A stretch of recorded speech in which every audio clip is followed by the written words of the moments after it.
Guys, what is going on? Guys, happy Tuesday as usual.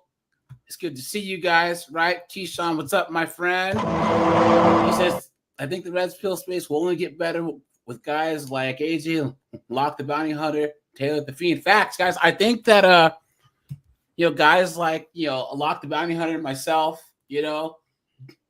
Devil's Advocate here, so sort of like a new generation of Redpill guys.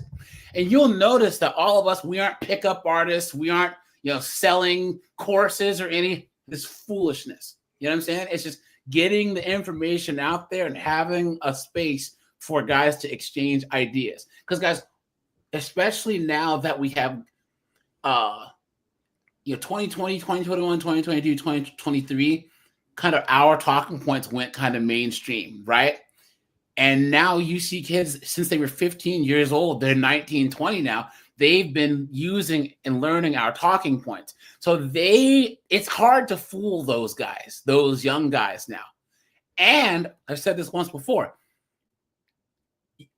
Older millennials now are in their early 40s and late 30s, and they're getting divorced en masse, getting cooked in divorce court, right? So all these blue pills, all these tradcons, all these morons, right? That were all like, oh, devil's advocate, you sound like you hate women. Yeah. Beta. Right? All now they're sleeping on a futon at their mom's house because their wife got the house and the divorce. And they get on the internet and they find Devil's Advocate's channel or my channel, and there we are sitting on the pile of tires, guys. 2 days ago, I saw a vehicle that had hauled that tanker. You want to get out of here? You talk to me. you talk to us, right? That's their only way out. So, guys, we have Devil's Advocate here. He's a special guest. I was lurking in his live streams like the last month and a half, you know what I'm saying? And then I got reached out. So we had some conversations in his lives. Guys, DA, you want to tell the listeners about yourself? Cool. What's up, guys? What's up? Please check out my channel, Devil's Advocate. Relatively new. I've said this, right? I'm like Jay said in the beginning, we are not pickup artists. We're not these alpha male. I don't think we'll be talking about this. I think Red Pill has been used in a way that is just wrong, because I've always thought Red Pill is more just average men having an opinion, average men voicing their feelings, their thoughts, their opinions. Because we've been suffering for years with not being able to have a voice for decades now. It's either top tier men or majority women. That is the voice we hear in social media, in entertainment, and we don't have enough voice of average men. Right? Average men is we are like the society. The society is built on the back of average men. So this is what we've been suffering. So I love this, where people like, us two, we are just giving average men a voice. So, yeah. And that's what the purpose of my channel is. I've always said this, right? I'm just an average man with an opinion. So, yep. Rajai, what's up, dude? Good to see you, man. Good to see you as usual.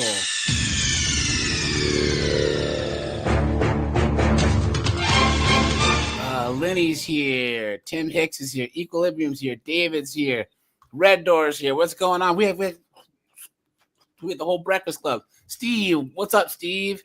The resident curmudgeon's in the house. What's up, dude? I'm as mad as hell, and I'm not going to take this anymore. Remixer in Canada. Canada's in the house, man. Guys, we're going to do Canada is Cooked. Probably this Thursday, guys.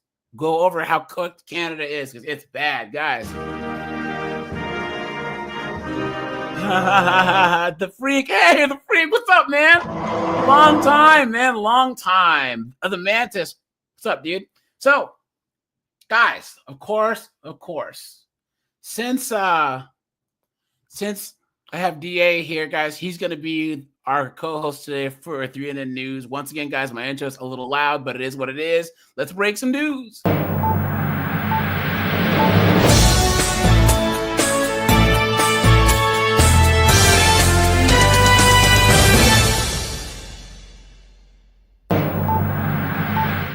That never gets old. So, guys, do you guys remember? Was it Sunday or was it Friday? We saw that 11-year-old who was pregnant, guys. Guys, put a 1 in the chat if you remember that. Adrian, what's up, dude? Vintage, how's it going? Guys, put a 1 if you remember that. Someone had called that it was a stepdad's, right? And you guys were correct. Look at this, guys. Investigators say DNA test shows the 11-year-old child is the stepfather's, guys. Look at that. And this is one of the issues that they don't talk about with single moms. DA and I were talking about this offline just now. This is one of the things that they don't talk about of why single fathers are actually better than single mothers. It's because single fathers can protect their children from foolishness like this. Bringing strange men into the house is never a good thing at all. And think about it, guys. When I was young in the 80s, so women who were single, they were single moms because their husband left them or died. They would either not date until their kids were grown, or they would somehow vet the guy. You know what I'm saying? Like somehow they would try and figure out, like maybe they would have their dad introduce them to a person or whatever. But a lot of times they just didn't date at all for this specific reason. Now they have a whole revolving door of dudes, of Nug and Pookie and friggin' Gavin, the starving artist, coming in and out of the house. Here we go, guys. Stunning new details in a very disturbing case out of eastern Oklahoma. It is making national headlines. An 11-year-old gives birth inside her home in Muskogee with zero medical care. Both the child's mother and stepfather are in jail. And now they face even more charges after new results of a DNA test reveal who is the father of the baby. News 4's John Hayes. Music on the left, she's about 10, 15 years past the wall, but I'd smash. You know what I'm saying? You know? She's like all these babes. Get their pilot lit, they can suck start a leaf blower. You know what I mean? Like, I think it's because we always comment on the looks of the. I think it was Utah where we were looking at all these stories. I'm like, does Utah, are they against having hot newscasters in the whole state of Utah? I talked to investigators today, and John, first of all, this is ghastly, man. An 11-year-old girl. How sure are they of this latest development being correct in the case? Ghastly is the right word, Kevin. Very serious allegations here. The Muskogee County District Attorney's Office tells me a DNA test says there's only a 0.1% chance the child's stepdad isn't the father of her baby, but prosecutors are now dropping the hammer. It is horrific. Horrific allegations made against this Muskogee. Guys, we always talk about Glocktavia and Nug. You know, I would say every race, and yeah, let me know if you agree, every race has their trash. You know what I'm saying? Like, this is the white version of Glocktavia and Pookie. This is Cletus and Trailer Trash Tammy. You know what I'm saying? No. Mm-hmm. I promote this where I fight this narrative that it's not because if you're a man or a woman, white or black, whatever, you're just a bad person. Yeah. Okay? Yep. We need to fight the narrative. Oh, just being a man, you're bad, or just no. That shit is that's whack. Have you seen all of the teachers that are banging their male students? Exactly. All the time, bro. Seriously, all these women predators, and then we constantly constantly tell, like, if we think about predators, minors, we always think about men. Yes. And that's God. It's just terrible people. And guys, what percentage of the time do we actually look at these female teachers and they get a punishment that we agree with? Guys, put in the chat what percentage of the time, because oftentimes it's a slap on the wrist. You know what I'm saying? But if it was a guy, they'd bury him under the jail. It's messed up, man. County couple Dustin Walker and Cherie Walker, both of them arrested earlier this month Demons, after man. their 11-year-old child gave birth in their house, and they claimed they didn't know she was pregnant. Muskogee County Assistant District Attorney Janet Hudson says, Remixer says 10%, Ridge says 5%. Yeah. I mean, the 11-year-old child was obviously raped. She cannot give consent by whomever this person is. our affiliate in Tulsa spoke with a woman who said she was the 11-year-old's grandmother. We didn't know this was happening. Who We didn't know. The lie detector determined that was a lie. wanted to go by Michelle about who could be responsible. She keeps telling us that it was the little 12-year-old boy that I used to keep my babies. You see her lying? This is probably the guy's mom. This is probably the dad's mom. And she's trying to lie to protect her son. What a joke. Said Regardless, Hudson says they tested the stepfather, Dustin Walker's DNA, and on Saturday, the results came in. Hudson says the test did more than keep him in the running. It found with 99.9% probability he is the father of the new baby. That is the allegation, and that is the report from OSBI on the DNA. Guys, I'm telling you, we shouldn't even waste tax dollars on these knuckleheads. No, I think men like this, or just the pedos like this, need to be physically and chemically castrated. No, we should take care of business and then charge the family for the ordinance. If you know what I mean, because I can't say it on YouTube. You know what I'm saying? Yeah. But guys, we should charge the family for the ammunition. If you know what I mean. So, guys, here we guys, here, tell DA what we say about female cops and firefighters on this channel. Guys, what do we say about the ponytail patrol? Right? They're useless. Useless. One-legged man in an ass-kicking contest, bro. One-legged man in an ass-kicking contest. Can you imagine if your house and your belongings and your collectibles and everything was on fire and a fire truck full of chicks pulled up? Oh. Don't worry, we got this. You saw that cop that got beat up, right? That woman, woman cop. Yeah. Yeah. Did you see recently the one female cop that had her gun taken away from her, and then she's like, "Oh my God, don't shoot me!" And the male cop had to come and shoot the guy.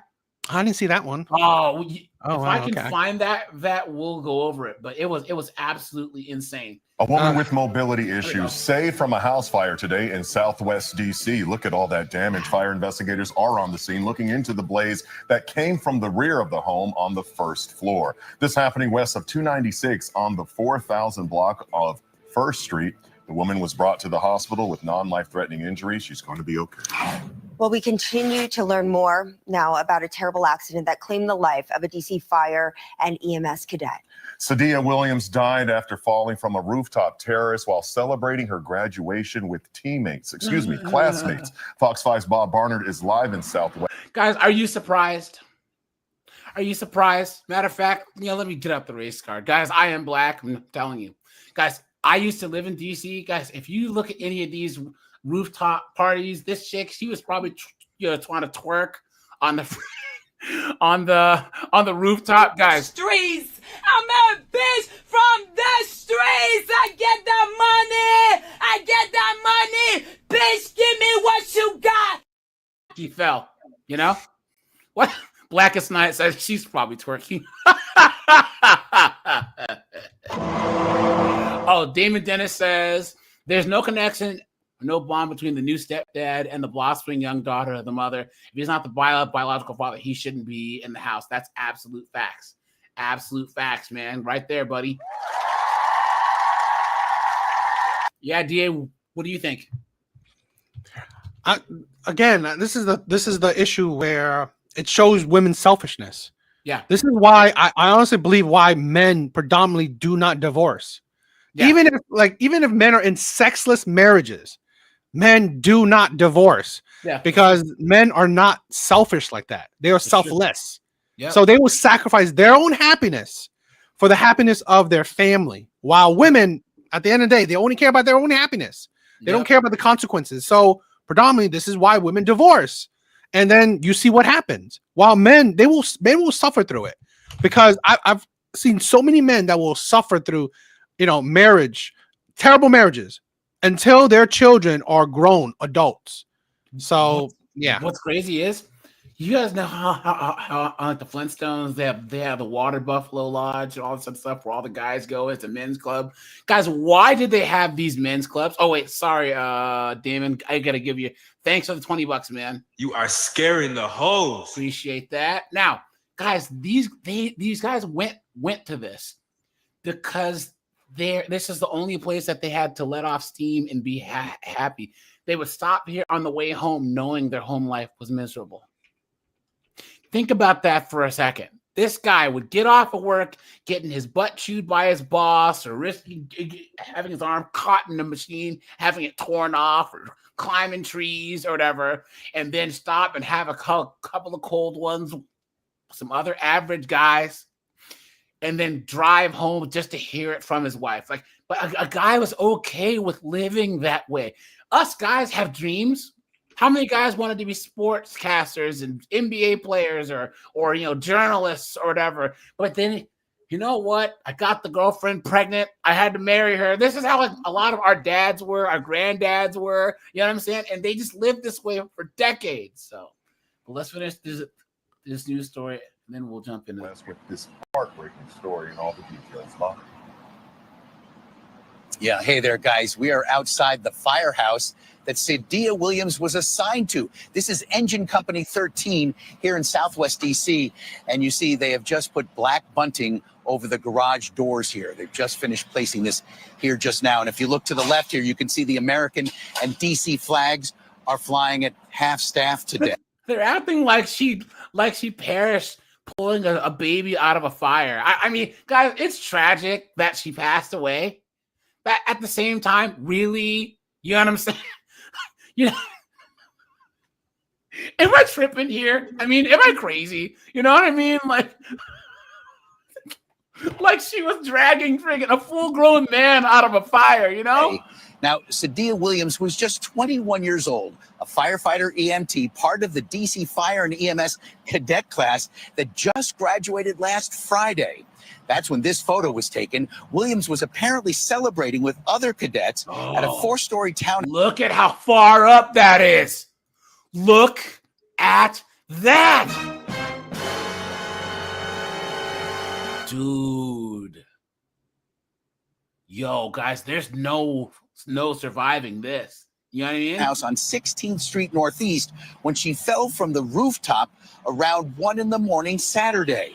The roof is surrounded by metal fencing. DC police say they do not believe foul play was involved, though the circumstances are still under investigation. Damn. We spoke to a woman who lives across the street and witnessed the aftermath. It's an image she says she can't get out of her head. Wow. It's sad because even seeing online, this young lady had a promising future and now it's gone. I have family who are firefighters as well, and they go through so much that they deserve to be praised. And someone who wants to be a part of that, want to go in and every day risk their lives to save someone else is a beautiful thing. But to lose your life so early and haven't even gotten a chance to truly find out who you are, what is your calling in life, what else you can do in this world, it's truly tragic. Now, Sadia Williams. Sad. Well, anyways, guys. So yeah, guys, don't do dumb stuff. Celebrate, but drink responsibly, as Anheuser-Busch says. Ask your brothers in the house. Jeff St. James is in the house, guys. Jeff St. James, he's blowing up, man. He's all over.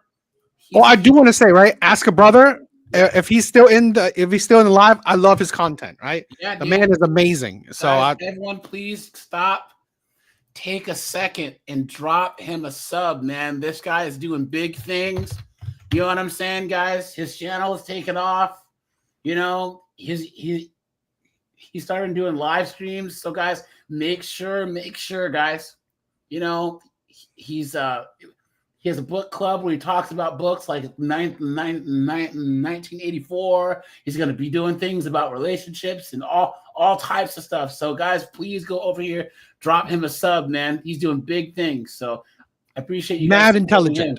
Yeah, yep. He talks about instead of I think he said like instead of make America great again, make America read again. Yeah, guys, he's a cool guy, man. He really is. He actually came on my show about 3 weeks ago, like a month ago. So yeah, guys, he blessed us with his presence, and he is a supporter of the channel, guys. But he's doing big things. So but yeah, so okay, so who else do we have? TJ's here, Captain Palsy. What's up, dude? So DA, man, let's chop it up here a little bit, right? So what do you think of the current state of the red pill right now? Okay. I honestly believe that we are not. I definitely don't believe that red pill is mainstream. Okay, I don't believe red pill is mainstream.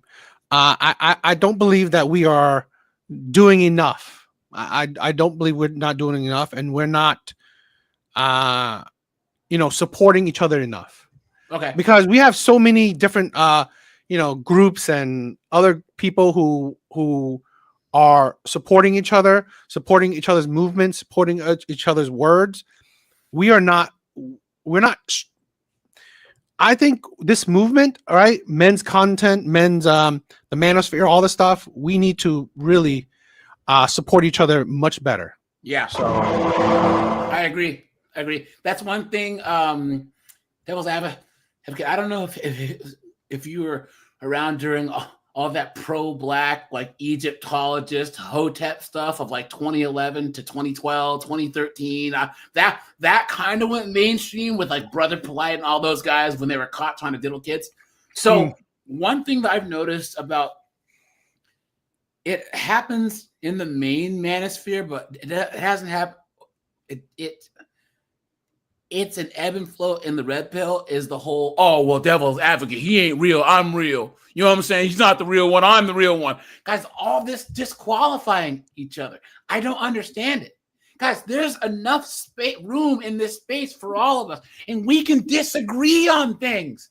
Guys, I guarantee devil's advocate and I might agree on 90% of everything, but there's 10% that we disagree on. We just kind of started talking, so I don't quite know it yet, but I'm not going to disqualify him as a potential person I can collab with or see eye to eye with, all because we disagree on one thing. You understand? Lock the Bounty Hunter, right? We agree on like 99% of things, but there might be one thing that one day we might disagree on. But so many times in the red pill, oh man, this guy, he ain't real. And guys, that's what the far left does. That's what the wokey wokes do. That's what women do. Exact. Oh my God, I was going to say that exactly. This is the thing with what I believe why it makes men so great. Mm-hmm. We are logical. We don't have. We shouldn't be sheep. Us men shouldn't be sheep. We shouldn't listen to any creators 100%. We listen to what they say. We process it ourselves, and we figure out how it applies to our own lives. Yeah. We do not need to listen to 100% each other, but we should support each other. I on my live, I call like all my followers, all the people who in my chat, my brothers, because why are we hating each other? Why are we the Discord shouldn't us men, nobody cares for us. Yeah. So the problem is if us as the community don't even care for other men, we will always fail.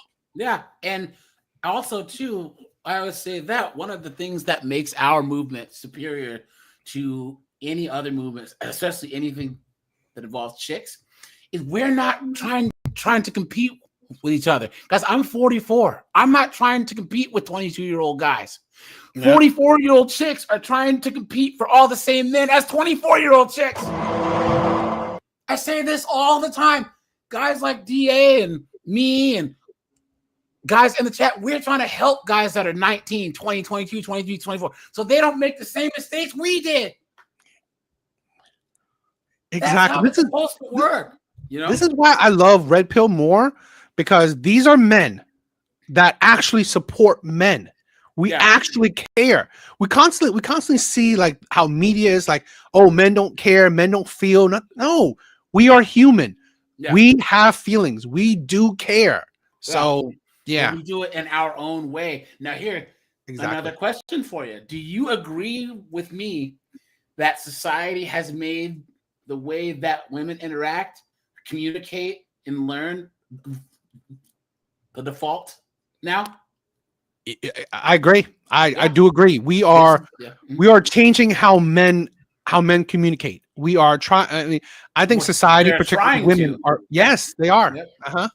Yep. I really do think we are changing how men should communicate with each other. Yes, but here's the thing: us guys, it's so funny because there's a clip that I have that I found. It's in Australia because bars used to be segregated in Australia by gender until the 70s, like late 70s or the early 80s, where like only men could go to one bar and women had to go to like a lounge. You know what I'm saying?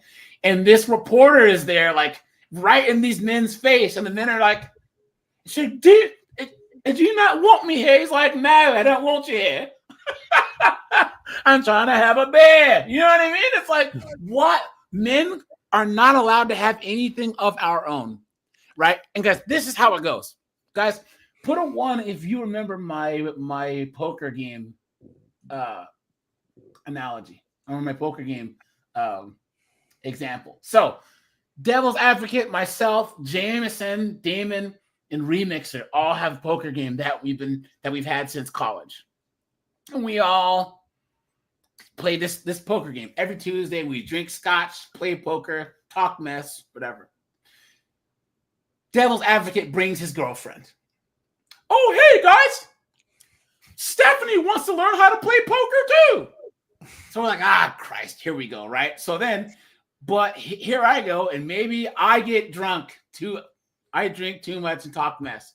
Remixer tells sexist jokes. Lenny tells racist jokes. You know what I'm saying? And then Damon smokes cigars.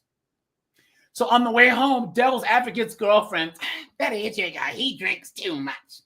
And Damon's a racist. And Jameson smokes cigars. I hate cigars. And, what's his name? A sexist." And then if Devil's Advocate used the simp, I'm not saying you are, but in the example, he would say, "Hey, man, so AJ, can you not get so drunk next time? And Damon, can you not smoke cigars? And, Remixer, can you not tell sexist jokes?" Right? Because Stephanie doesn't like it. What happens? So next week, I don't show up. The week after, Damon doesn't show up. The week after, and the whole game is done because some chick stuck her nose in it. They can't leave it alone. They expect the environment to adapt to them instead of them adapting to the environment. Yeah, and men know that not everything is so big. You don't need to make everything such a big deal. Mm-hmm. Okay, so a lot of things you gotta be straightforward. It's like you can't be thinking like that. Yeah. And guys, once again, there are ways. Okay. Devil's Advocate, how do you see the red pill? Meaning, because I see the red pill, I'm very descriptive on my channel, and I'm not very prescriptive. Okay, I'm going to start being more prescriptive, other than the basics of don't date single moms, don't date lawyers, nurses, etc. But like, the red pill to me is observations. It's like a dossier of information that you collect, and you can do with it what you will. Okay? Exactly. I honestly believe that. I think the whole dating coaches, hookup, all these types of men that do prescribe. I mean, like, they are telling you solutions. I honestly believe it is a detriment. The only solution I ever said to any man is just to be on your journey to be the best version of yourself. I'm not telling you how to do it. Right? I'm not telling you what to do, because honestly, I think it's a danger when we are trying to give men necessarily like answers. Yeah, right? yeah. I think like we know everything. Yeah. We're just Exactly. guys. Yeah, good. Yeah, keep Exactly. going, bud. I really think that us as men, we as men know the world's unfair. We know it's the survival of the fittest. We know that, us as men, we have to go through hardships. Yeah. So for us, it's like there's no easy way. There is no easy way. Yeah. So for us, it's better off that we, pick ourselves up and go through the mud. But here's a quick question for you. Is this in that saying that the way that women think and feel has become the default? Guys like me, you, and everyone in my chat, especially Scozy in Australia, who made it one more week in that feminist hellhole known as Australia. Guys, give Scozy a round of applause, bro. Guys, we don't expect things to be easy. Guys like me, Devil's Advocate, Ask a Brother podcast, Steve, and we don't use the word fair because we know it's not supposed to be fair. But these young guys, they think that life should be fair and that they're supposed to enjoy this journey. Guys, the man's journey, you're not supposed to enjoy. There are parts you can enjoy, but it's hard. It's tough. It's going to kick you in the balls. It's going to stomp you when you're down. That's how you're going to be a better man. But do you think that that's one of the things with young guys nowadays is they've bought into this female fantasy of life's supposed to be sunshine and rainbows? Controversial opinion. I think women have created incels because of that mindset. Oh, wow. Women have created incels. Whoa. Wait a second. Whoa. I need you to repeat what you just said, and I need you to talk into the microphone loud. What did you just say? It's a controversial opinion.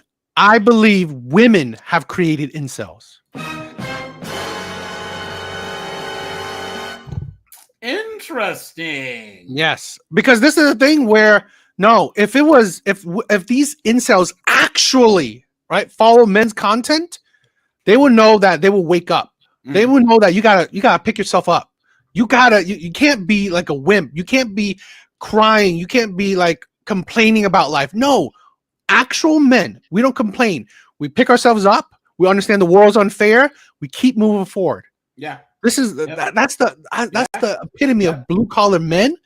We get back up, right? The world is unfair to us. The world will put us down, but we get back up. We move forward. We're not crying, complaining, and shit like that. No. Yeah. So, guys, here's the interesting thing. I don't talk about incels a lot on this channel, but there is one guy on YouTube that another content creator talks about. I forget his name, but he's been an incel for years and years. And dude, it's one of the most pathetic things I've ever seen. Guys, I don't like anyone that presupposes that any group, that any gender, any religion, any group of people is the source of their problems. It's such simplistic and moronic thinking, right? Incels drive me nuts because they're saying, well, women are scum, women are this, blah, blah, blah. But at the same time, they have so much power that they cause every single problem in my life. Please. The lie detector determined that was a lie. You can't have it both ways. No, and this is the thing why I say women have created incels is because these are the type of men that are highly emotional. Yeah. These are men that are crazy emotional. And we see women are pushing men. Oh, you need to be emotional. No. I think men need to be in control of their emotions. Exactly. Yeah. Not just being emotional, crying and like complaining about the world. These are high emotional men. Yes. So that's why I'm saying why women have created these types of men. Yeah, guys, put a 1 in the chat if you agree. The most dangerous man on earth is an emotional man. And that's what women don't understand. They want emotional guys, but these are the guys that they only think about, I want him to cuddle up and cry. An emotional man's going to give you the tiger uppercut if you piss him off. You know what I'm saying? Instead of just walking away, which is what a lot of guys do. Guys, emotional men, these are the boys that are raised by single moms. You know what I'm saying? All these Pokemon running around. You know what I'm saying? And they're shooting and robbing. You step on their shoes and they shoot each other. These ones that are blasting up the schools. You know what I'm saying? These are emotional men. And it's so crazy because, guys, you know, if we could do a quick segue, okay? Speaking of emotional men, guys, if you were going to try and be more open, guys, don't talk to your girl. Don't do it. Guys, never open up to a woman. Never, ever, ever. Because, guys, put a 1 if you agree. All they're trying to do is find ammo to use against you later. DA, what do you think? Exactly. This is why I love our communities, right? My chat, your chat, the men's content. This is where, right? We are, I believe we, right? All of us are creating, spaces where us as men can be vulnerable, can be talking about how we feel, what we think. Because I do believe that men should express themselves just in a more controlled way with our brothers. That's why I promote, all the people that follow me, all the people that listen to me as my brothers, because I'm here for you. I will listen, because this is the thing. We all say that, men should, not have emotions, but we're human, right? It's just that we as men need to be able to control our emotions. But I think that the issue where we even talk about this is women want to talk about emotions from the lens of a woman. Yeah. They want us to emote, express, and communicate like women do, and that's just not. Guys, I'm an extrovert. Guys, you guys know me. I can talk for hours and hours and hours. Because when it comes time to actually, like in my personal life, I like to be around guys, crack open a beer, and all right, everyone in the chat, how many times have I asked this? And I'm going to ask Devil's Advocate. Devil's Advocate. If me, you, Scozy, Mysterious, Damon, Dennis, Jameson, and JD went to the lake, sat out on the dock with a case of beer, with a couple cases of beer, some chairs, and some fishing poles on a sunny day, how long do you think that we can go without saying a word to each other? We'll probably go hours. That's what I'm talking about. Hours. Right, guys? Hours. That's how us men unwind. Now, I'm a talkative person, obviously, but there are times where men just want to hang out and recharge. Speaking of that, here, I'll pull this up really fast. This is a perfect example of the whole men versus women communication thing. Because, like, my best friend, we've been best friends for 25 years. We talk maybe 3 times a year. His birthday, my birthday, Christmas, and we're like best friends. You know what I'm saying? Like that's oh, here we go. Look, sorry guys, let me share my screen here. Let me do this, and then we can move on to a different topic here. But guys, thanks for being here. Guys, hit the like button. Appreciate that. Lenny, thanks for the membership, my friend. It's here somewhere, but thanks for that, my friend. Thanks for support, guys. Thanks for all the memberships. Appreciate that. Thanks for that. Okay, let's see. Now, guys, this is the perfect example of how us men communicate, okay? Watch. Tell everyone what you just told me.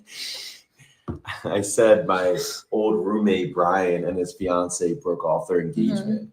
Okay, so Brian broke off his engagement. When?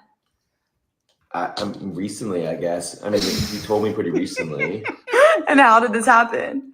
I don't know how it happened, honestly. We didn't really get that deep into it. Is there another girl? Was there another person involved? Like, they just randomly broke up? I don't think there's another person, but I know he mentioned something about cheating. Someone cheated. Who guess. cheated? I don't know. I don't know. How do you not ask? Was he upset? Did he cry? He didn't. I don't know. Had they spoken since? Did she give the ring back? No. Does his family know? What are they doing about the save the dates? What they do with the deposit? I don't know. We just were playing golf. We didn't really get deep into the conversation. How do you not ask these questions? I don't know. Is there like the juicy details you need, Dan? I don't know. I didn't know what to So you just sit there and you say, "Oh, okay, yeah, you broke up your engagement. That's it, and then play golf." Yeah, the golf was fun. What is wrong with you guys? Nothing. It was a fun time. Dan, tell everyone what you just. He said, "Hey man, my engagement's called off."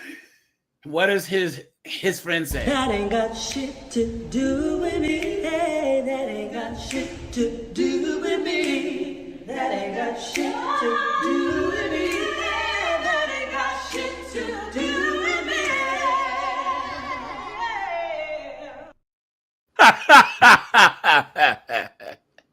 We don't need to know all this information. We don't.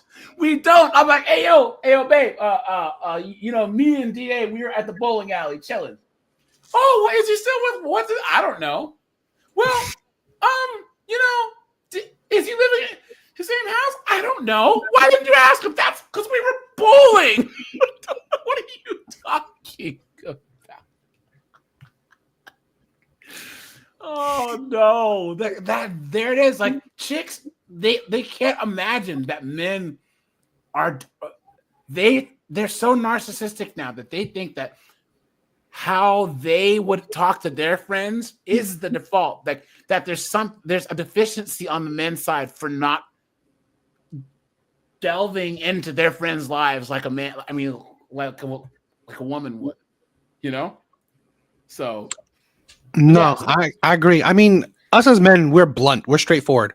Yeah. If we want to talk about something, we will talk about it.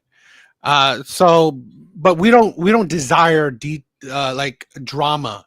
So we don't need the details because, to be honest, it doesn't really necessarily help all the time. So we rather enjoy the moments or do other things that will help each other. Yeah. Learning about the drama, that's for women. But here's the thing. If there's anything that's important, my friend's going to tell me. Yes. You know what I'm saying? Yes. So like a friend of mine's getting divorced right now. And he told me the reason why. But that's all I need to know. If he needs to tell me more, it's fine. You know what I'm saying? Or, guys, put a 1. If you ever have that friend where you're hanging out and you can tell he's not okay, right? But here's the thing, guys. We are okay with a friend saying, look, dude, you can tell me, bro. You know what I'm saying? And you kind of pull it out of them. But we are strategic in how we do it, and we know when we need to do it. You know what I'm saying? Yeah, but exactly. Chicks, it's just, okay, hold on. I'm having a thought.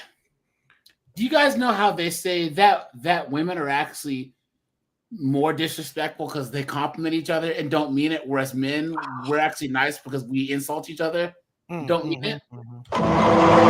Women are terrible friends because they tell each other too much stuff without asking, whereas men will really, really be careful what we tell our friends. You know what I'm saying? Because we respect each other more. So men are more respectful because we tell each other less, and women are more disrespectful because they verbally just vomit all over each other. That's a good one. I just thought that up just now. Hey, I don't want to throw my shoulder out, throw my shoulder out, patting myself on the back, I didn't mean to toot my own horn, but beep, beep, beep, beep. You got to think about the scenario too. Yeah, I mean, they were golfing, so they were in an environment where you just focus on trying to have fun and get your mind off of things. It's not like they were in a room sitting together and talking, so it's kind of different. Guys, all you guys that have gone golfing, or like I have friends of mine that are like executives, IT guys, doctors, there's a reason why they golf. It's because you're outside, it's relaxing, and you're focused on a task. All of your woes just are gone. What are you going to waste it talking about your divorce or whatever for? That's probably the only relaxing time that you're going to get that entire week without some broad or some boss or some traffic or whatever messing with you. And you want to, hey, yeah, man, so my girlfriend broke up with me, man. Please. What a joke. What an absolute joke. Okay, so we talked about the red pill being mainstream. It's, I think, in a way, younger Gen Z are the most conservative group of men since boomers. I think that I looked at the numbers and I think it's like 47% of Gen X males call themselves feminists. 57% of millennial males call themselves feminists, and then it's like 37 or like 40% of Gen Z. So Gen Z is going in the right direction, and I think that 2020 to 2024, Kevin Samuels, Top G, all those content creators blowing up. These kids were in high school during the cough. They were in middle school during the cough. So all they could do was sit down and look at this content. Plus, they were being told not to do it. You guys remember back in the day when they were like, violent video games cause children to become violent. So guys, what did we do? We went and played more violent video games. You know what I mean? So I think that Gen Z and then Gen A, our talking points are, the media is never going to really show our talking points, but as far as like in the zeitgeist, it's there, and there's nothing that they can do about it. Until young men can really get the America that their Gen Z, it'd be great grandparents, whatever, they're not going to, drink the Kool-Aid anymore, So red pill versus black pill versus MGTOW. What do those terms mean to you, DA? Here's my thing. Let me start with the black pill. I think black pill is really no different than incel. I really do. I think black pill is no different than incel because it is just too nihilistic. Where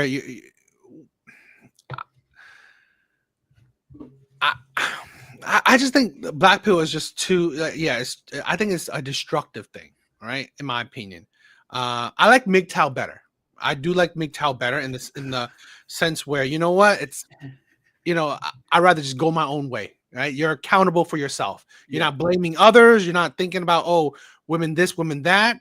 But you know what? You're like, I have respect for myself, so I'm just gonna live for myself.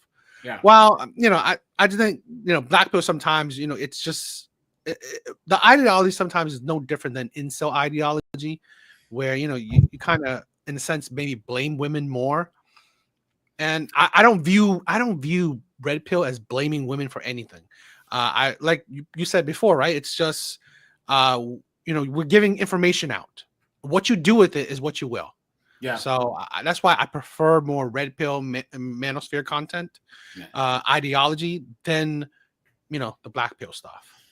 Everyone's talking about your Iron Man helmet. I'm mysterious. Like, hey yo, I'm gonna order one. David said, hey yo, I just bought one, dog. You're setting trends, Playboy. I do want to get more Marvel. What is it? Kind of like props and stuff. So I definitely want to get more. So I have to push back on that a little bit in that incels don't have a choice. Well, they have a choice, but black pills are guys that have options but choose to hardcore walk away. Like there's a guy walk for 434. He's an IT guy, makes $250,000, former military guy. He's a subscriber. He's black pill. He's done with women. He's done. But isn't that MGTOW? No, because his stance is more hardcore. MGTOW is more indifference. Like a MGTOW guy is going to just walk right past women. A black pill guy is going to cross the street and say, no way. You know what I'm saying? So whereas like an incel is gonna stalk these chicks with his car driving down the street or have a freaking camera and it's on his shoe to look up skirts. You know what I'm saying? But like, so I see black pill as a more firm stance than MGTOW. But so my issue with black pill, in the same way that I say that I don't hate anyone because hate takes effort. Yeah. I'm just too lazy to hate anyone. I'm indifferent. I don't get mad. I get annoyed, right? Because to get mad is effort. That's how I see black pill. Black pill's an active effort to disengage from women, whereas MGTOW is just taking that kind of indifference. It's So I think that's the thing, that incels are pretty much cooked, and black pills can still make the choice to come out of it at any time. They're still attractive or still have the traits to get women. They're just made the hard stance not to do so. Whereas incels, they're the neck bearded dudes living in their mom's basement who haven't even made any attempt at self improvement. Well, I more see it like maybe what I'm talking about more is like the black pill or incel. Why I would kind of make them similar is that they are too emotional in mindset. Okay, whatever spectrum they fall under, it's just they are. That's why I say like why I more lean toward, or I'm more acceptable with the MGTOW, where they don't care, right? They don't think about it. Well, yes, black pill is like, it's just you're being way too emotional. Yeah, I think though that MGTOW, black pill, that's the prescription part, and that's why red pill is always superior, because we're just pointing it out and saying you can choose to do what you will. So, for instance, no one can. This is why they always attack who says our talking points and how it's said, but they can't destroy our talking points. They can say, "Oh, devil's advocate, he's so mean," or he's in the comic book, so he must be weird. But they cannot ever prove what you're saying is wrong. Guys, put a 1 if you've never ever seen red pill talking points disproved. Not once. Not once. Ever. No, I agree. And because sometimes people, they confused, right? What is red pill?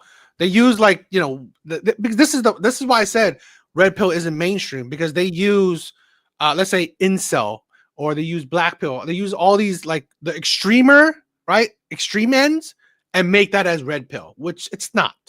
And that's how they combat red pill. Well, I think that once someone has a red pill conversation and they bring up Andrew Tate, they automatically lose. They automatically lose. Automatically. Because here's the thing. What makes a guy red pill, guys? He says he is. We don't have a decoder ring or membership cards or any of that. If a person says they are, they are. We are a loose collective of like-minded men that just aren't having it anymore.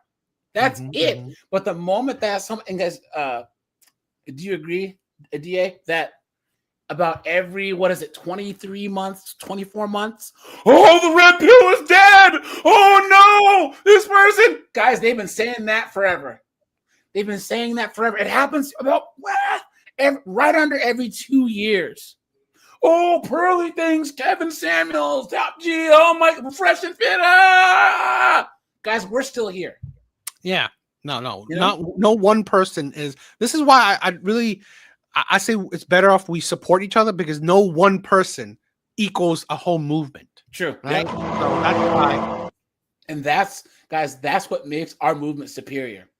If you knock down the lead pin, a lot of times a whole bunch of the pins fall down. But if you line all the pins up next to each other horizontally, guess what? You knock one pin down, all the rest of them are still standing, And that's how this new crop of guys are, That's how we are. And guys, I think it's funny too, where do you agree with me, DA, that all these feminists, right? All these chicks that wanted to be out here and be strong and independent, right? I am woman, hear me roar, in numbers too big to ignore. There's no positive outcome that's come from feminism. Can you think of a single one? No.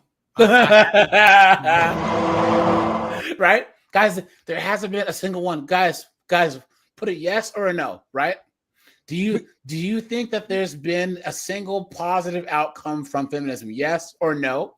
And do you agree with me that all feminism has done is allow these chicks to end up in all the same negative outcomes as us men? Homeless, addicted to alcohol, on antidepressants. You know what I'm saying? Every single negative thing that's plagued men since time immemorial, that women were protected from, now they're there. I mean, this is the thing. The one thing that you would think that women would benefit from, or women, the positive outcome is equality, but women are now complaining that they're being treated like equal to men. Yes. They're complaining that they're getting the equal results that men have, or that men are treating women like equal, 50-50. I mean, that literally, and women are complaining about that. Yeah, yeah. So that seems like there's no positive outcome. A Neon says, I prefer Black Pill. To be honest, the only Red Pill that I enjoy is you, AJ. I watch Rollo, but laugh, guys. Rollo, I just don't like his content. I don't know. He's the godfather of the Red Pill, guys. Tom Likas he's the godfather of the Red Pill. He was saying Red Pill stuff in 1997. Okay. Oh yeah, I've been getting into him. Yeah. All of his episodes are on YouTube. He's awesome, guys. Yeah. He's awesome. So he says, I understand the danger of Black Pill. Black Pill in the wrong mind can make you violent. That is true. Let me see. Arch Knight, what's up, buddy? Brent's here in Canada. Guys, make sure to hit the like button, hit the subscribe button, guys, hit the super chat button. Thanks to all you guys that hit up the Cash App. I appreciate that. Guys, we will be live at 4 p.m. tomorrow for a day shift. That'll be Disney's trying to get men back. You guys saw that article that they dropped? I saw that. On the weekend. Yeah, Disney's trying to get. You know what? Here. Let's take a little break from the. Well, this is adjacent, right? Let's pump the brakes here, okay? So you're a comic book guy like I am, sci-fi comics. They're cooked, right? Devil's advocate. How cooked are they? Very, very cooked. They're cooked. Guys, cooked. Star Wars, cooked. Star Trek, cooked. Marvel, cooked. Cooked. Guys, they're so cooked. And it's so crazy because they had it. Guys, they have Marvel and Star Wars built in. I remember there was this guy at my old gym. He was like 20, 21. And I'm like, women don't like Star Wars. Wait, bro, you can't say that. I'm like, fine. So the next time that you're on a first date, start talking about Star Wars and see if you get any that night. And he goes, oh, you're right. I'm like, exactly. What are you capping for? Girls don't like Star Trek. Girls don't like Star Wars. Girls don't like Spider-Man. That's how it works. It's a small percentage of women who are into this stuff. And the majority of them are these e-girls who are showing their freaking tatas on Twitch. I agree. Like, this is not hard. In the same way that you won't see us running to see the new Sex and the City movie. Guys, I agree. I think comics or comic book movies, all these things became cooked when they wanted to gear all content towards women or the alphabet people. It's like, seriously, these people didn't even care about it to begin with. Yeah. Or they're a bunch of communists who don't show up to buy anything anyways. You are trying to cater to a group that prides themselves on not consuming anything. I knew comics were cooked, DA, when there was a Daredevil issue and Elektra was in this lab fighting these people who were like, I think it was AIM, and this person was a lab tech and Elektra saving them, and the whole like 5-6 pages of panels was this person explaining to Elektra that they were, and I'm like, wait, what? And Elektra goes, oh, well, welcome to womanhood. And the person goes, how dare you? It's like, this is in the middle of a firefight. Like, who are these people? Why are they trying to rob this lab? What are they there for? The whole comic was about some transformer. I'm like, comic books are cooked. They're cooked. Exactly. Absolutely insane. And guys, men, this is why Korean media is taking off. This is why Bollywood is taking off. Guys, Indonesian films, you know what I'm saying? Because they do classic storytelling. Manga, anime, guys, that's what you have to do. Men are gonna get the type of storytelling that we want to watch. Period. And this is why, like, I think it's Tubi or Roku TV, has all those old shows from the 2000s. Those channels are going crazy because people are saying that I'd rather watch 90s shows or 80s shows or early 2000 shows because of all this craziness. Oh, I miss. We're about the same age. I miss old school action movies. I miss them so badly. Yeah. Seriously, where's our action heroes? Yeah. I mean, it's like I don't understand why modern entertainment is like so geared towards women or the alphabet people. It's like the HGT TVs. It's like seriously. Yeah, but I think Thor Skywalker had a video and he was saying it's funny that he articulated this point in that they decided that they were going to make Star Wars geared more towards women because women supposedly had a grievance against it being geared towards men. And that's accepted, but now they've geared it towards women. Men aren't allowed to have our grievance that it's the other way around. You know what I'm saying? Isn't it funny how that works? And it's so we're not even consuming it. Yeah. They change it, but they don't even consume it. I always say that Star Wars is a swimming pool. And us guys, because we've been watching Star Wars, 4 decades I've been, and we're swimming in this pool. And the wokey wokes, they stick their toe in, piss in it, right? And then get mad. We're like, what are you peeing our pool for? Oh, well, you're just a bigot because you won't accept us peeing in the pool. And then when we get out of the pool, oh, well, they're leaving the pool because they're bigots. Like, no, because you pissed in it. I don't want to swim in this anymore, So, okay. So I think I have another question here. Guys, make sure to drop a like on the stream, guys. I will drop the link in the Discord, guys. I'll be taking calls from Discord members only this time. So, guys, make sure to join the Discord. Where are we? So, we're going to talk about solutions, but what do you think of my concept that there's two things that happen that these feminists didn't plan for?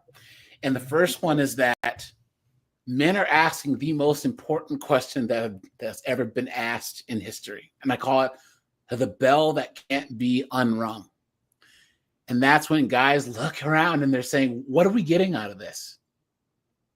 A cowboy and a horse. A cowboy's riding his horse in the Old West. And he needs the horse because he can't walk to the next town because he'll die of heat stroke if he tries to walk. Well, the horse doesn't need the cowboy because it can eat plants and find water on its own. What if the horse goes, hey, what am I getting out of this? And bucks the cowboy off and walks away. The cowboy's cooked, right? Mm-hmm. A farmer needs an ox to plow the fields, or he can't feed his family or sell his crops to make money. What if the ox goes, what am I getting out of this? The farmer's cooked, right? We're the ox.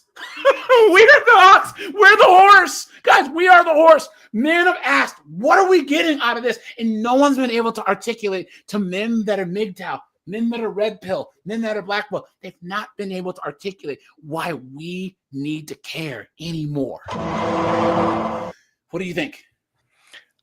To be honest, I think men are they're on the right path because men are changing. Okay, men are changing. You see the changing of a landscape. Men are adapting. How passport bros came up, MGTOW, 50-50 dating, coffee date shit. Men are waking up. They are. This is the thing where women are complaining that men are sassy because men expect equality. Well, men are changing. Men aren't allowing, for you to treat him right. You expect equality, yet you want to be treated special. No, more and more men are waking up from that shit. And you said it right, where the younger generation of men are becoming more conservative because men are seeing this shit.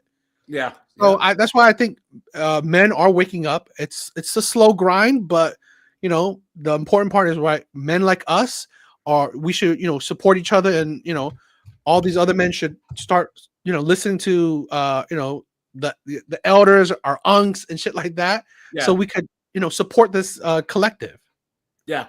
Yep. And guys, once again, you guys remember back in school, I don't know if these youngins had DARE, but guys, we had DARE, and we had the DARE officer, but then also they would bring guys that were like drug addicts, like former addicts, and they'd be like, guys, don't do what I did. Guys, that's what we're doing, because all of us have simped.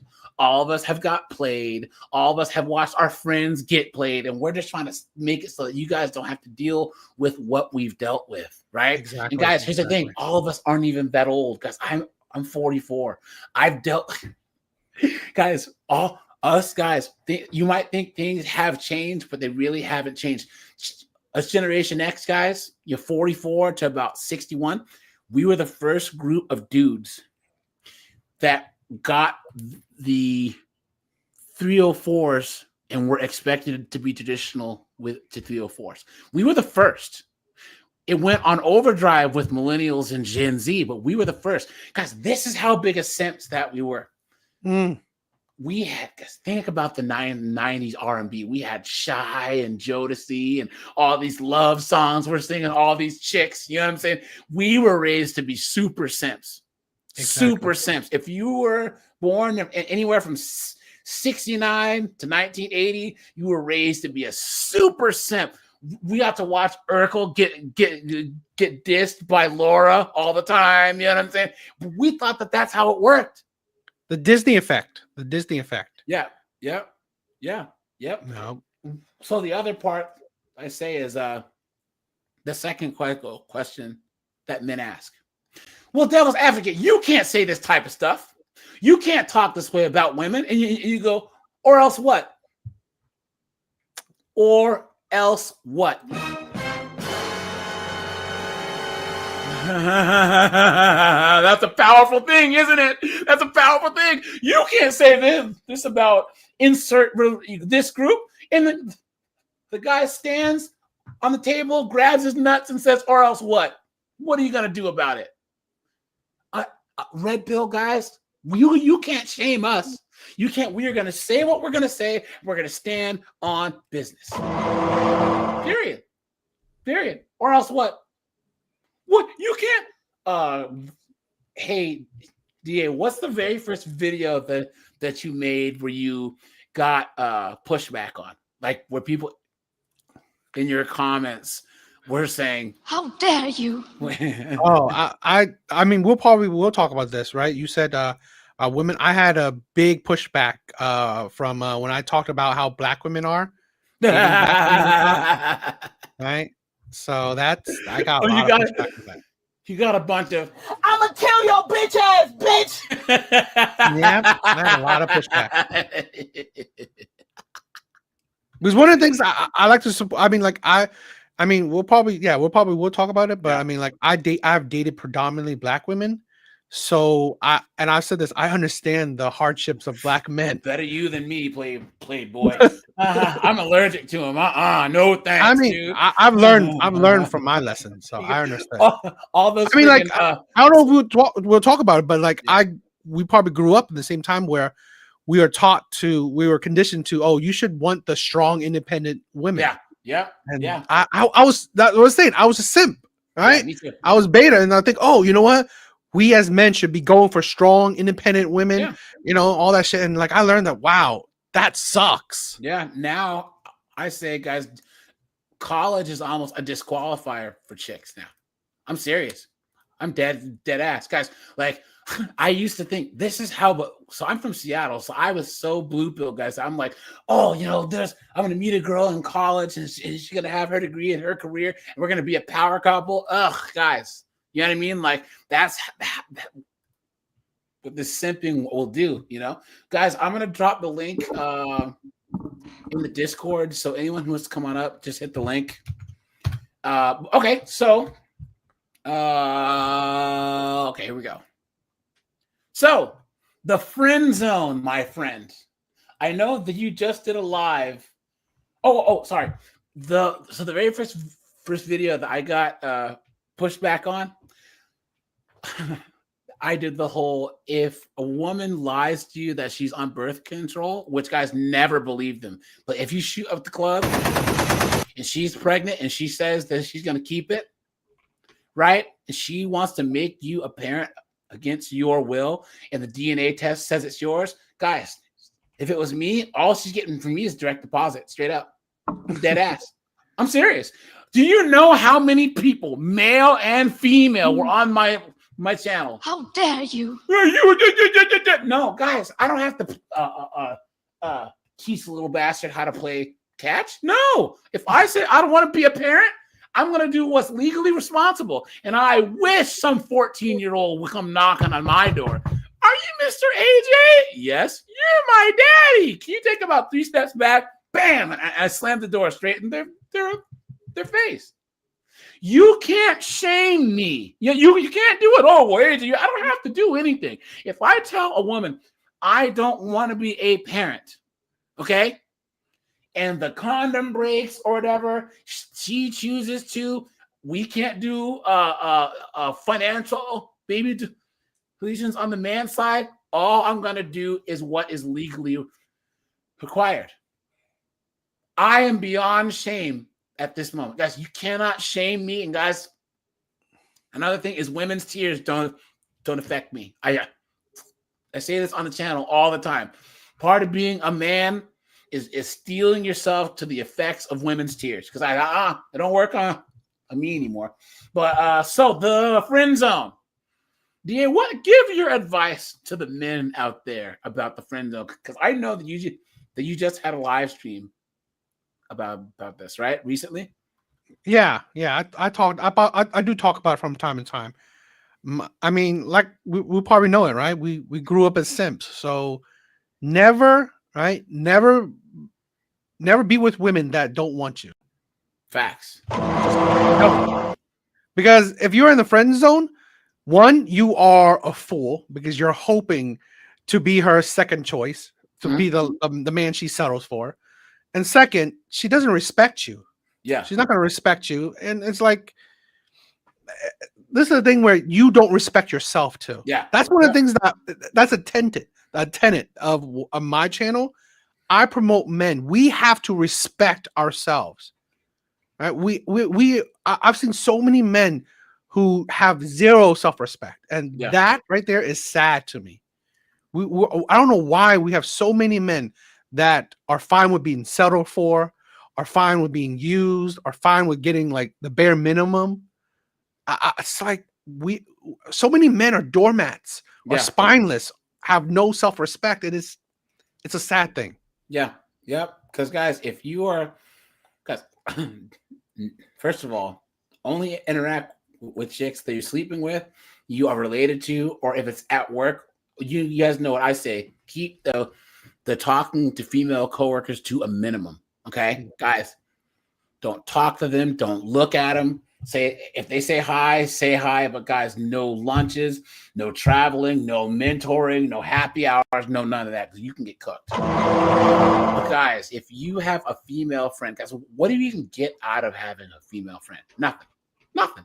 What do they get out of having you as a friend?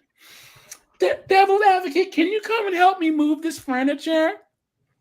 My car is breaking down. Can you come help me? Guys, you are giving away for free your most important asset, and that's your time. So, guys, this says men and women can't be friends. And you can tell a chick wrote this. I hate this line or something along the lines to this with a burning passion. Often, the logic is that one of the people will inevitably catch feelings. That's ruining the friendship. I believe men and women have been socially conditioned in such a way that we could be normal platonic friendships is pathologized. So she's trying to say that the idea that men and women can't be friends is conditioning. Come on, guys. You've been had. You've been took. You've been hoodwinked, bamboozled, led astray, run amok. She says, think of preschoolers who befriend someone of the opposite gender. Suddenly it's, oh, Is that your girlfriend, boyfriend? Or talking about them falling in love.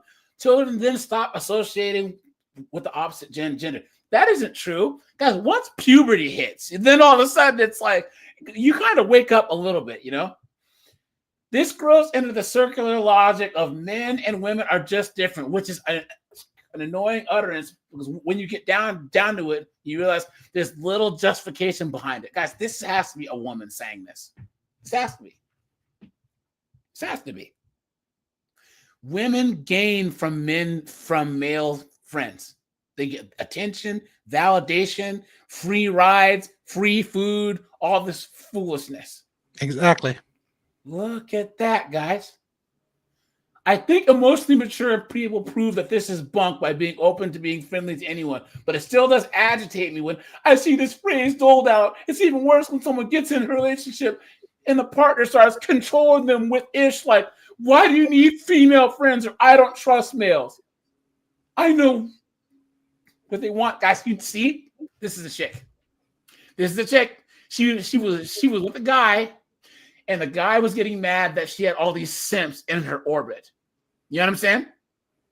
Guys, never date chicks that have a bunch of guy friends. Never, ever, ever, ever, ever. Look at that. I don't know, man. Guys, any guy who settles for the friend zone, someone says there's no value in women as friends is something that I've heard a lot of men on Reddit say. It's true. It's true.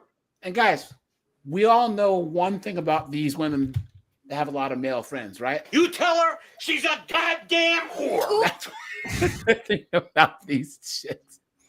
Damon with $20 says young men, so one out of 100 men will be able to resist a trap of being friends, but save to be that one because it'll save you sanity. Facts, guys.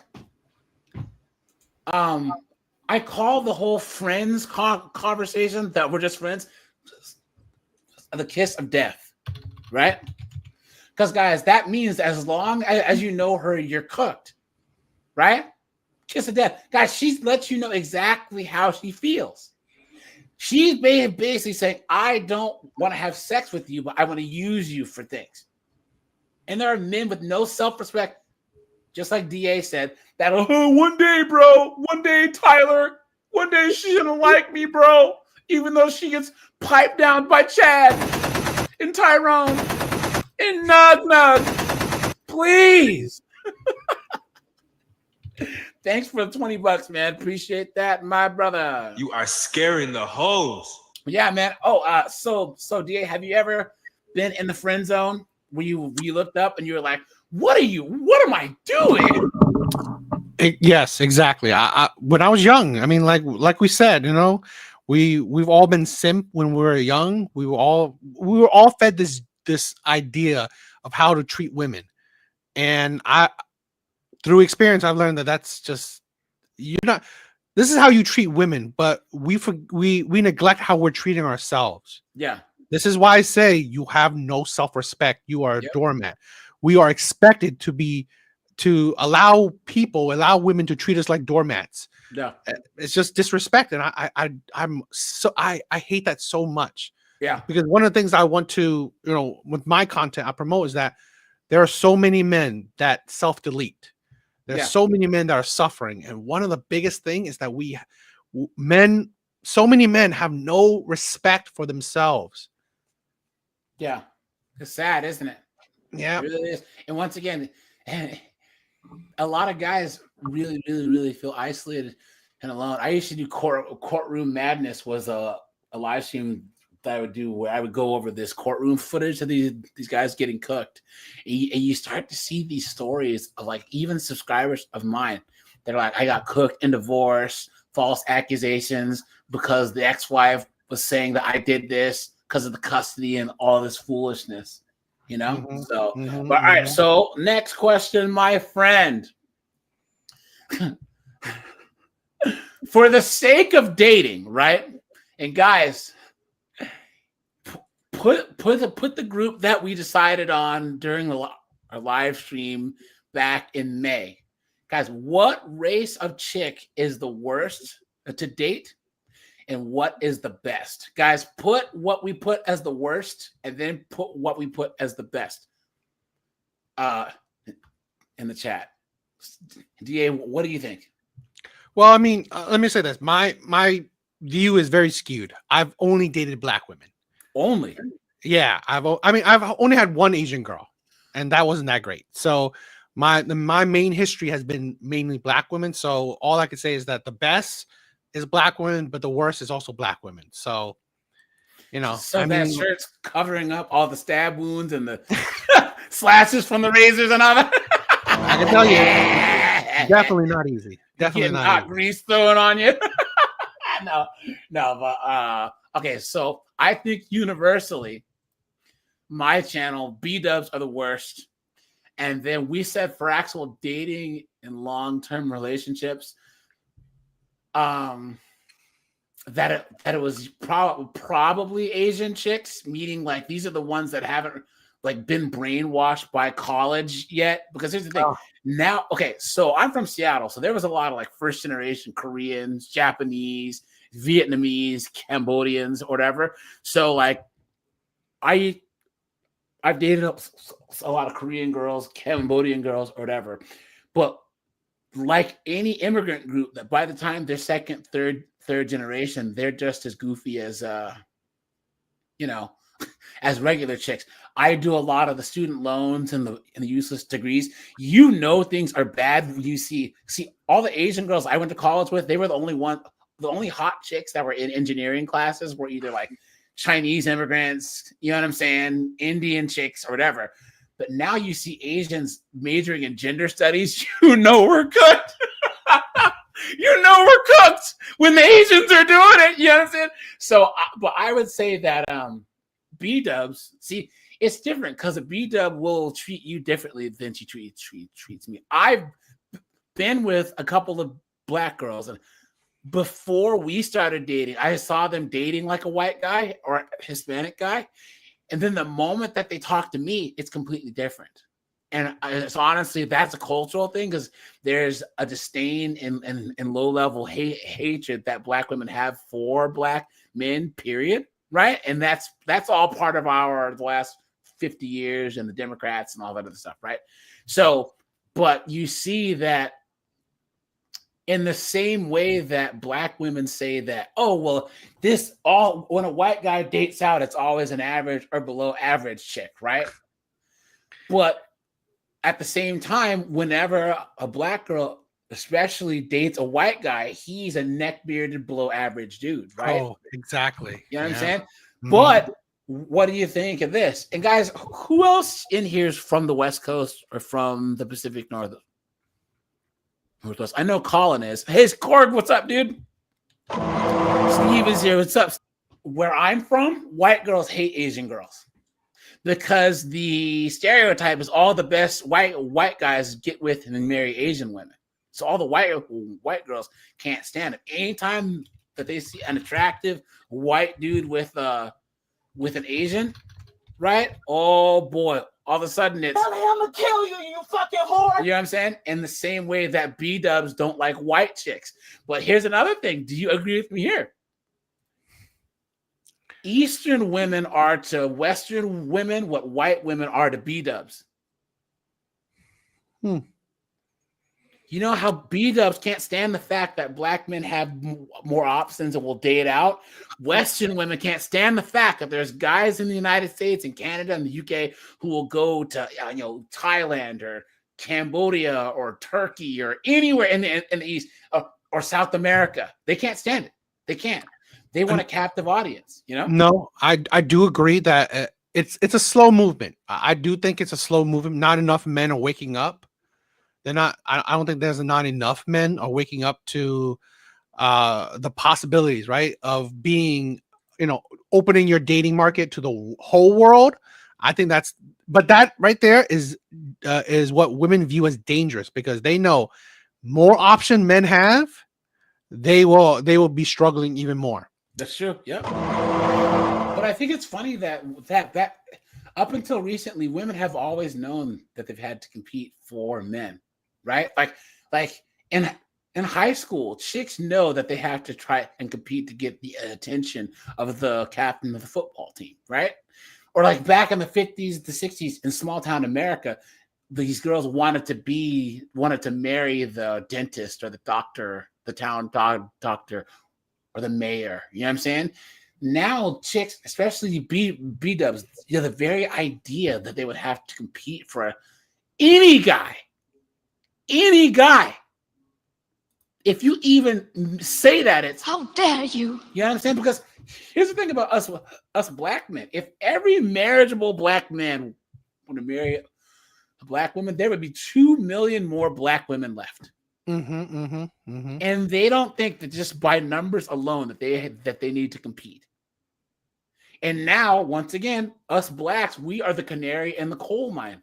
So whatever happens to us first happens to white guys, and then it hits you Asian guys and Hispanic guys. You know what I'm saying? So these Western women, this is why they have to low-key be racist and say, oh, well, these men, devil's advocates going to the Philippines where all these women are ignorant and can't read and live in mud huts. Like, that's so racist. You're just, because the guy that you could possibly want is choosing to date outside the United States, you're just gonna say all women outside the United States are backwards and friggin' starting fire with sticks. It's crazy. It's absolutely insane. So yeah, Korg, man, thanks. Says he likes the show. Guys, make sure to go to Devil's Advocate's channel. Lenny, can you drop the link to his channel, please? Once again, guys, show him some love. Oh, hey, DA, how often do you go live? I go live 3 times a week: Monday, Wednesdays, and Saturdays. Okay, so please check it out. Yeah, guys, he goes live quite a bit, just like I do. That was one of the things that had attracted me to your channels.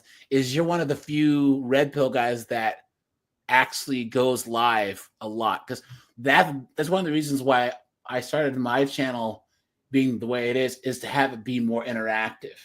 You know what I'm saying? And that it's nice to just make videos and all, but people need to have a place where they can actually, be in the chat or call in or whatever. Exactly. You know what I'm saying? I feel the same way, where I wanted to build a community of like brothers, right? Yeah. Where we could talk, like you said, right? Shoot the shit. We could joke around. We could just bust on each. I mean, again, we probably grew up in the same generation. Yeah. We bust on each other. We just fuck around. So yeah. Okay, next question here. Okay, hey guys. Do you remember we did the live stream, guys, where we asked what age group of women were the worst? 20-year-olds, 30-year-olds, 40-year-olds, 50-year-olds, right? So like 20s, 30s, 40s, 50s. Do you remember, guys, that we settled on 30-year-olds being the worst? That was where the poll landed. I had pulled it up, right? And the reason why we settled on this, okay, here's our theory here, guys.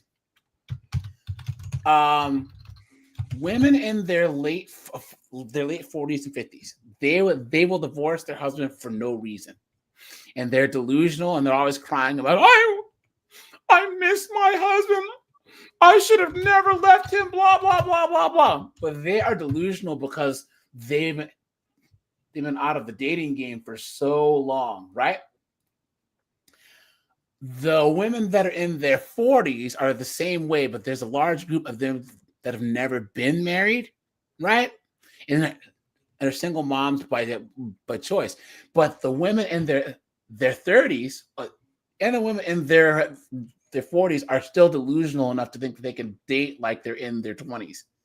Women in their 30s, they're even more cooked, because oftentimes they're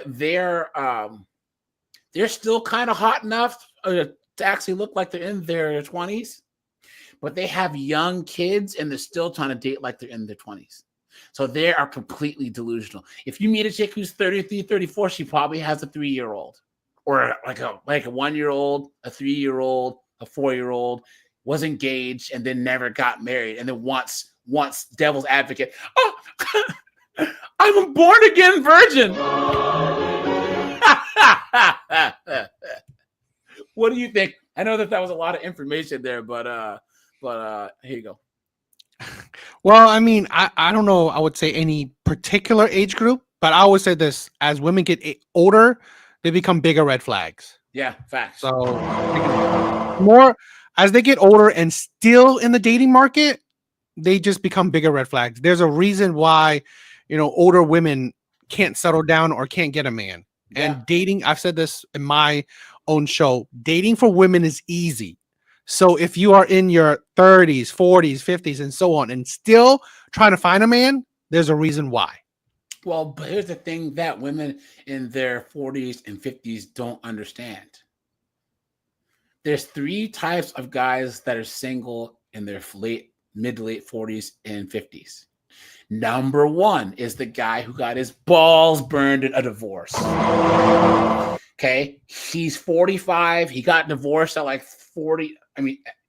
37. So he's 45 to 48. His child support's almost done. His alimony is almost done. He's managed to call himself back up financially. Bought his house. Bought a motorcycle. Has a dog. Has his season tickets to his baseball team. Has his old Chevelle he's working on, and he never wants to see a woman again. Guy number 2 is the guy who's been waiting till he's partner at the law firm, waiting till he's head of surgery. He's waiting till his roofing business is taken off. He's 45. He wants 7 kids. So who's he going to marry? A 40-year-old? No, he's going to marry a 23-year-old. And the last guy is a guy who's 48 and never married because he's Nug or Pookie or Gavin, the starving artist. Most of these chicks, like this chick right here, Hey, everybody. they can only attract guy number 3. Because the first 2 guys are not having it. They are not having it. Why would Gray Fox Chad put up with some 48-year-old loudmouth broad? Why? It makes no sense. So here we go. What? Hey, everybody. It's your favorite dating over 50s idiot. And I said I was going to be really transparent and vulnerable. Oops, sorry. And really, I'm just doing this because I know probably a lot of women like me just feel lonely and hurt. And God, guys suck. I got the most disgusting messages all day long. And then I got my hair done for a date. And he canceled.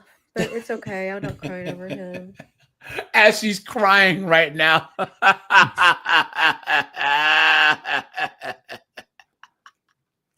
What an absolute dunderhead. You stupid woman. I wasn't really feeling it anyway. He was very selfish. Oh, I didn't want to go out. He was very selfish, but she was going to go out with him. Okay. And non-reciprocal. But I just wanted to say, like, we need to start some sort of club, like club. The dating over 50 club. I don't know. We got to think of a cool name. Cat Lady Club. So anyway, I don't have The Washed Up Wine Drinkers Club. a story for you. I'll tell you about my story another time, but thanks for watching. It's so funny because you look at these chicks in their 50s and they sound exactly like girls that are in their 20s. Look at this. Trying to date in your 50s is just setting yourself up for failure. I don't want to compromise or conform, and I don't want to babysit. I just didn't see babysitting anyone other than my grandchildren in my future. I don't want to. Any takers, guys? Hey, Steve, you're 61. Hey, yo, man, yeah. She's all yours, buddy.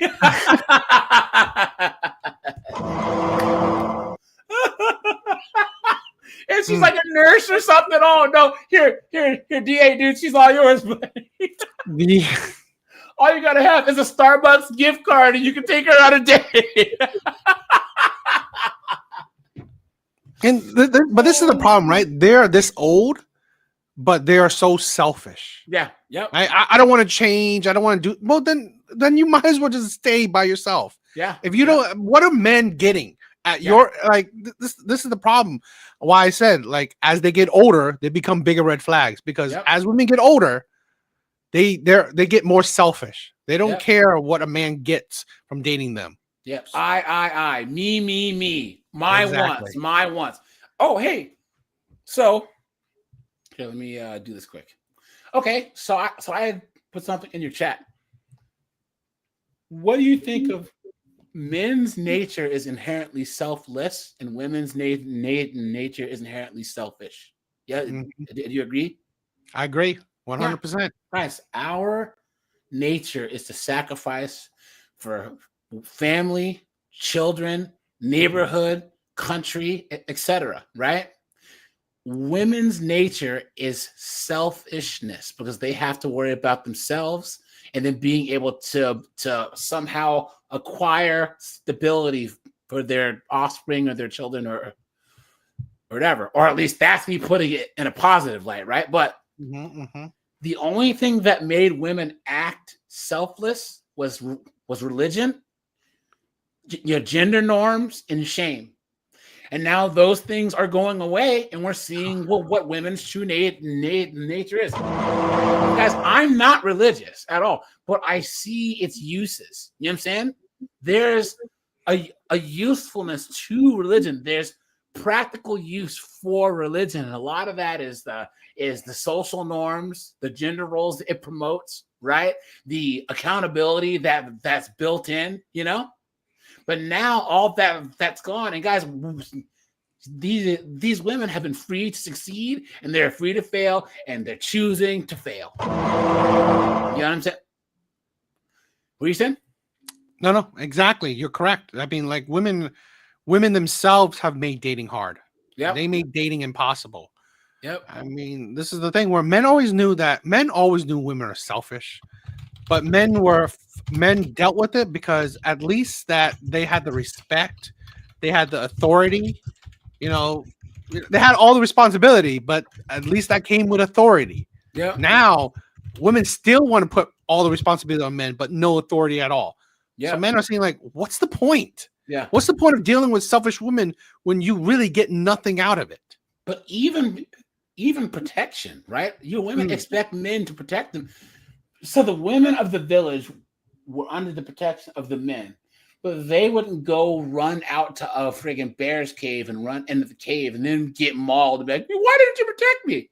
It was expected that they would stay within the village and that men would have some type of authority. Guys, what are you going to be with? Well, this is why you never go out with a girl who's always in the club or in bars and putting herself in dangerous situations. Guys, bad things shouldn't happen, but they do. And these women put themselves at risk, and they expect men to just magically be able to just teleport there and protect them, you know? So I love what Red Door woman said. No other woman I've ever heard saying she would honor a man. Yeah. Right? That level of respect, men don't get it. Yeah. Men don't get respect like that anymore. And that's all we ask for. Yeah. Exactly. Yeah. Yep. It's true. Men ask for very little. They just like, at least you could do is respect men. But no, we are living in a generation where everyone is disrespecting men consistently. Misandry and gynocentrism is everywhere. And it's so crazy because they're so nuts that they just can't think of a world where men are not thinking about them. This is us blacks do the same thing. I don't, but there's a lot of black people who go, oh, well, everywhere we go, there's white people trying to mess with us. You think white people give a damn? These women do this too. Men don't give a damn about you women. If DTM buys a cabin in the woods and he wants to be left alone, they're gonna be like, well, he's out there planning something against a woman. No, he's not. He just wants to go out there and be left the hell alone. So, bro, I like your attitude. If you're gonna talk about race, anytime you have a live that you talk about race, let me we jump talk on. about it all the time, dude. If you here, what do you here? Cook, dude. Let's go. The floor is yours, buddy. We talk about race all the time. No, I mean, I get a lot of hate of people, like, especially from the black community, saying, "Oh, what is this Asian bull talking about? Black people for?" Well, this is the thing where, I got to see the logic in it. So here's the thing: if you throw a brick into a pack of dogs, only the one that gets hit. Yeah, guys. Here's the thing, guys. Can you think of any person that you know of that's more critical of the black community other than me? And I am black. I've been black for 44 years, man. It's so bad. Okay, so when I bought my house, I drove around to make sure that there was as few people who look like me as possible. Okay, I made sure that there was no 2003 Impalas on spinning rims. I drove by at a Tuesday at like 11 a.m. and made sure there was no one sitting on their front porch drinking 440s. I made sure, because if there's one, I grew up in the Washington State, so there was only like 33 black kids in my high school. So I know how to deal with white people. Okay, guys, if there's one thing white people are, it's predictable. Because I can drive through my neighborhood and I can tell you exactly when all my neighbors leave and go to work, when all my neighbors mow the lawn. They're predictable. Devil's advocate and I can walk into a dive bar where there's a bunch of white hipsters. We can play some darts and chill. But if we go into DC or Charlotte or St. Louis and there's a whole bunch of people who look like me, forget about it. I'm not going in there. I'm not. Because there's always some foolishness. Always. Because I'm too old for this. I'm too old for this. The whole Carnival Cruise thing. Oh. I had a video on. Oh. Carnival Cruise. Guys, guys, the majority of blacks aren't ratchet. Okay? That's just the way it works. But there's something about when you get too many of us in one place. We don't check the ratchetness. Guys, we are the only race of people that define ourselves by the lowest group. Exactly. Every race has their trash. White people that are working class, middle class, upper class don't hang out with Trailer Trash Tammy. Asians have their group of trash people, but they don't hang out with them. Blacks are the only ones where you will see a black CEO and Nug go to the same barbershop. Why? Why? We shame, right? Bring back shame. Yeah. Bring back shame. And he says Carnival Cruise sponsored by Grand Theft Auto San Andreas. But it's true though, guys. It's true. I have never been the one to say, oh, well, you aren't black if you don't listen to said music, or you aren't black if you don't do such and such. Because everyone who says, oh, well, AJ, you talk white and act white, everyone who's ever told me that can freaking pump my gas. Here, I can buy them and sell them for 75% off. They're all bums. Everyone who's ever told me that. I had a guy say, oh, wow, AJ, you act white because I read. I'm serious. I remember I used to work in a restaurant in grad school, and I was sitting there reading the Elminster series of fantasy books. Oh, AJ, you one of them smart brothers. You act white, because you read. I'm like, whoa, wait. Because I'm reading a book. Yeah. What are you talking about? And it's so funny because blacks didn't used to be this. Here, you know what? Here, man, you got me started. Here we go. Blacks didn't used to be this way. Where are we at here? Look at this. Look at this. Black people, 1940. Exactly. During that time, black community were the strongest they were ever. Look at this. Look at that. Mm-hmm. That was the time where there was a community. Look at this, guys. Look at this. You know what I'm saying? And guys, don't get me started on B-dubs, like black women 1920s. Look at this, guys. No, during that time, black people had the highest marriage rates. Look at this. Out of all ethnic groups. Look at this. Do you see any freaking Lizzo-sized broads? You know what I'm saying? Come on, man. Look at this. Look at that. Okay. We can keep going. Let's go to the 30s. How about that, right? Look at this. Look at that. Black women, 1930s, man. Look at this. Oops. Sorry. Let me zoom in here. The 1930s. Look at that. Oh, we can keep going. Let's do the 1940s. Look at this.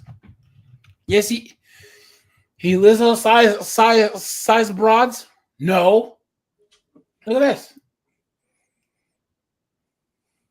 People were respectful. Yeah. They had families. There was no crime. They didn't do drugs. Look at this, guys. Can you imagine if the bulk of black women look like this? Smiling, actually being positive. Yeah, it's 100% how they act. Yeah. This is how, guys, we have gone backwards socially. If crazy. The blacks of the 50s, the 60s could see where we are now, right? These chicks wearing bonnets and pajama bottoms. You know what I'm saying? Yep. Oh, let's go to the 50s, guys. Let's go to the 50s. Look at that. Look at this. You know what I mean? Like, how do I even need to say this? Look at this. This is how they would leave. They would leave the house. This is how you would see them. Not wearing bonnets and tattoos and all that. Look at this. Look at that. Oh, let's keep going. The 60s. Look at this. Oh, that's the same one. There we go. Look at that, guys.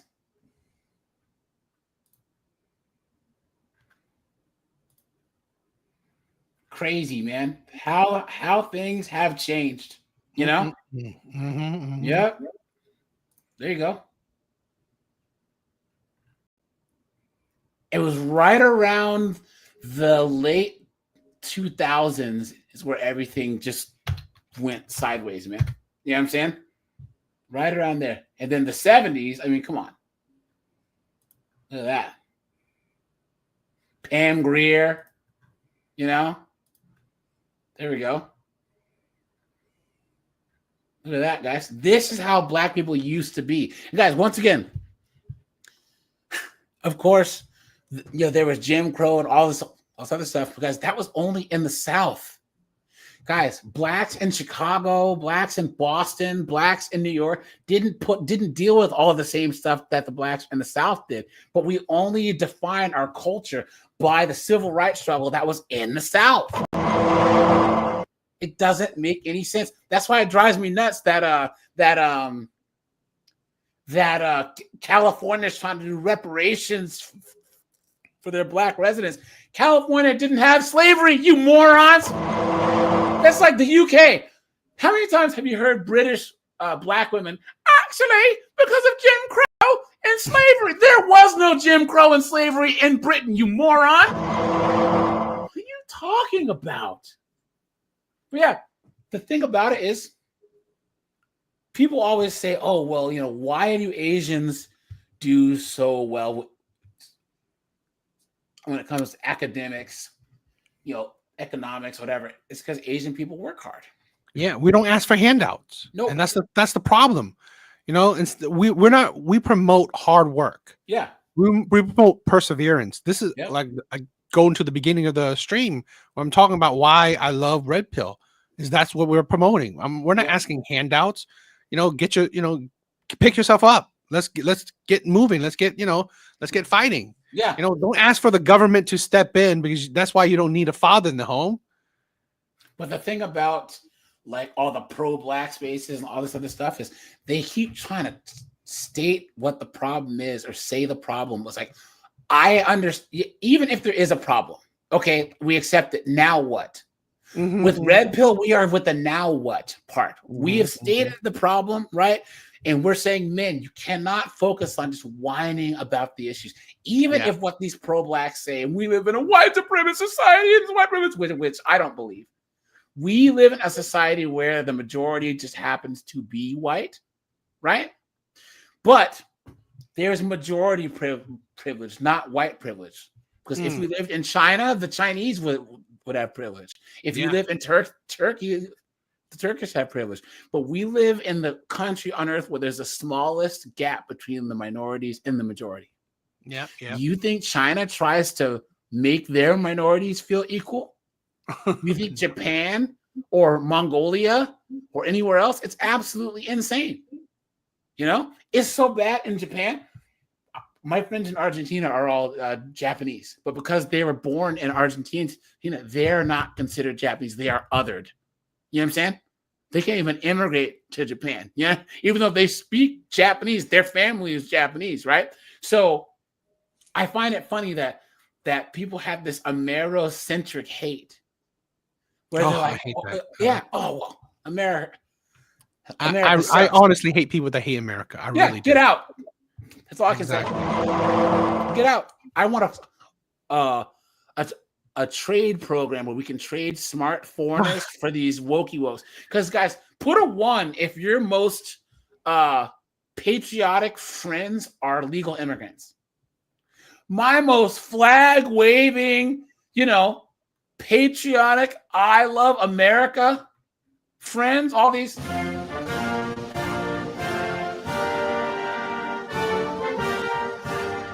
I do want to say, right, one of my most viral TikTok, and it got me banned from TikTok, right, is I said that, you know what, Asian people support the deportation of illegal immigrants. Yeah. That got me so many death threats. Yeah.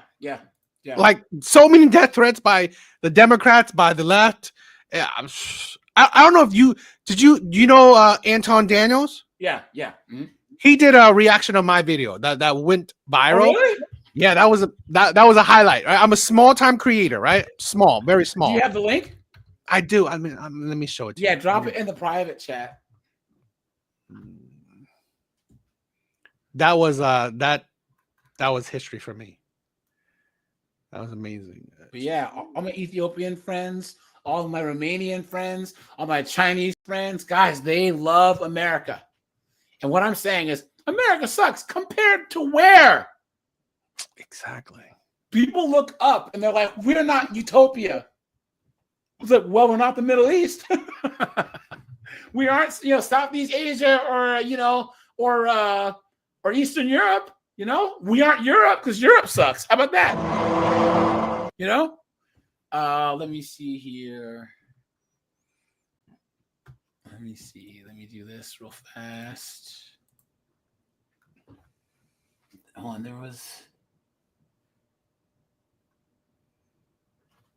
let me see here, guys.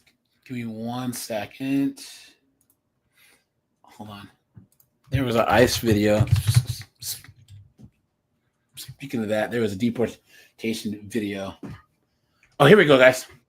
I'm going to put this on really, really fast, guys. I'll be right back. Give me 1 second. I also shared the link. Oh, okay. Here. Right back, guys. Quite a scene. There were about a dozen Border Patrol agents who took down one man. They took him into custody. And as that was happening, there was a crowd. There were witnesses. They were furious. They were shouting at the agents. And then things just escalated quickly.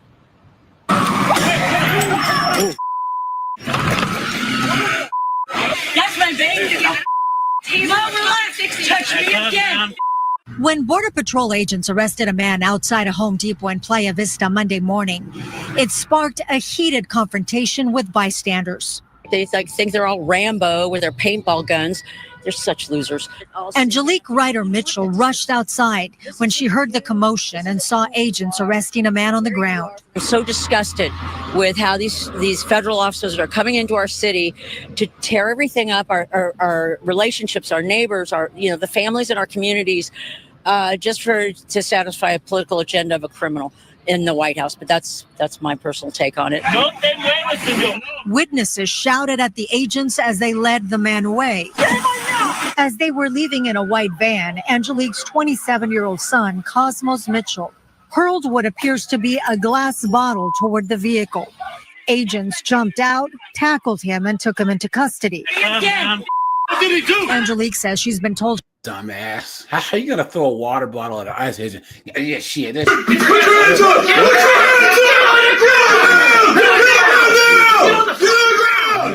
Her son will face federal charges for Let's assaulting an go. officer. Let's go, guys. Round of applause. Let's go. Let's go. Moron. What an idiot. She also tells us Cosmos has never been in trouble with the law before. He's been working at FedEx for years. He's a great Sorry, guys. Weird. kid. He's starting college in September. He's a nice guy. Not anymore, he isn't. And now they're threatening like his whole future with this. He did throw a water bottle. Is that what it was? He probably had it on him and he was upset. Water bottle. That's plastic. They were like 50s. Oh, you see the excuses? You see the excuses? Oh, he had a water bottle on him. He was upset. Please. 60 feet away, driving away. So that's such a threat. Crossing the line would be using. That's white liberal women for you. That's white liberal women right there, man. DA, I think you muted, man. Yeah. Yep. Physical force against a law enforcement officer. Criminal defense attorney Dimitri Gorin says people need to be extremely cautious about interfering with federal agents. Federal charges are very serious. They do carry stiff sentences. Good. And we just all need to stay safe. It is very disconcerting to see arrests happening in broad daylight of people that are not committing crimes. And we do want to help. Here's the thing. Hey, DA, you guys know this? They're like, oh, well, there's no due process. Yes, there is. Mhm. Every Yeah. single person that ICE goes and arrests, a judge has signed off on the order to go get them. Every single person. ICE just doesn't run and grab people off the street. They just don't do it. Every single order has been signed by a judge. They talk about the judges that are trying to fight the orange man, but they don't talk about the ones that are signing off on these orders. They have a list, and they're checking it twice. They're going to find out who's not here next. All right, let me click on your video here. Let's see. All right, guys, let's look at DA's moment here. I'll say this, right? There he is. There he is. Let's go. Look at that. Look at that, guys. We're in the presence of greatness. Let's go. I'm a nobody. But it's like I've been seeing so many people asking Asian creators to speak up about the whole riots in LA and all these. Yeah, not your problem. Just like it's not black people's problem either. It's not our fight, guys. This is not about race. It's not about class. This is about legal status. Period. DA, what is your ethnic background? I'm Vietnamese. Oh, so my friends are Cambodian, and my friend's one of 12. His parents came here to escape the Khmer Rouge, right? They carried 6 kids through a minefield to get to the last plane out of Cambodia to the United States. The Khmer Rouge had mined the road to get to the airport. So there was people. My friend's dad had 4 kids, and the mom had 2. And they're running, and there's people exploding on the road next to them. Think about how insane that is. They got to the last plane out of there, did the paperwork, and they've been here since like the mid 70s or whatever. You know, so they are the most patriotic group of people. They came here legally because the planes were saying it will give you. They were real asylum seekers, you know, but they have been here for 40 years. They're all citizens now. All my friends' siblings they did it the right way. So I'd be pissed if I was them and I ran through a minefield and these migrants are just showing up here. Makes no sense. So deportation things. I'll say this, right? I'm a nobody. I'm nobody, but it's like I've been seeing so many people asking Asian creators to speak up about the whole riots in LA and all these deportation things. And this is something that a lot of people don't understand. Asian people, we support the country. We support the betterment of the country. We support that. So what is there to say? What is there to say? We support the deportations of illegals. It is honestly tiring, because here's the thing. We want the country to be better. We want the country to be better.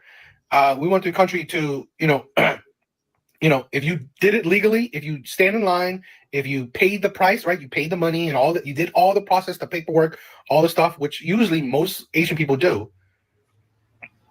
Why would we care about someone jumping in line, crossing the border and all this stuff? Why should we, be happy about that? We're not really. How dare you? This is a thing where we're not really dependent. Asian people aren't really dependent on, migrant labor, right? Not like other people. We're not really dependent on migrant labor. So we're not going to cry that the U.S. is pretty much backing what they promised. The U.S. promised, or this presidency promised, that they would deport illegal immigrants. They're doing. People are pissed at this guy. If you go into their comments, and of course, I'm always going. That video got me banned. Guys. City boy, city boy. Let's go, guys. Put a couple of ones in the chat for Devil's Advocate here, guys. Let's go. He is cooking. Yeah, he says he's on fire. Look at that. Look at that, man. Look at that. I'll support content creators by giving them credit. If you go into their comments, you'll see that they're basically calling him, or they're calling the Asian community, which Asian community is not a monolith. Yeah. There's different types of Asians. You got the Japanese, you got the Chinese, you got Vietnamese. You got so many different Asian types, right? It breaks down, but that goes without saying. But they're basically saying the Asian community is the most pick-me of all of the different types of minorities that make up the people that could or couldn't be impacted by illegal migrants coming into this country, because they are not making a big fuss about it. Personally, and maybe y'all timeline might be a little bit different, people have not been sending me videos of any Asian creators. I have not seen any in recent memory that I can think of right off the top of my head, but people have not been sending me any content from Asian creators that are basically saying, oh man, we got to protest, we got to go out there. Maybe they are smarter. Because Asians are too busy working.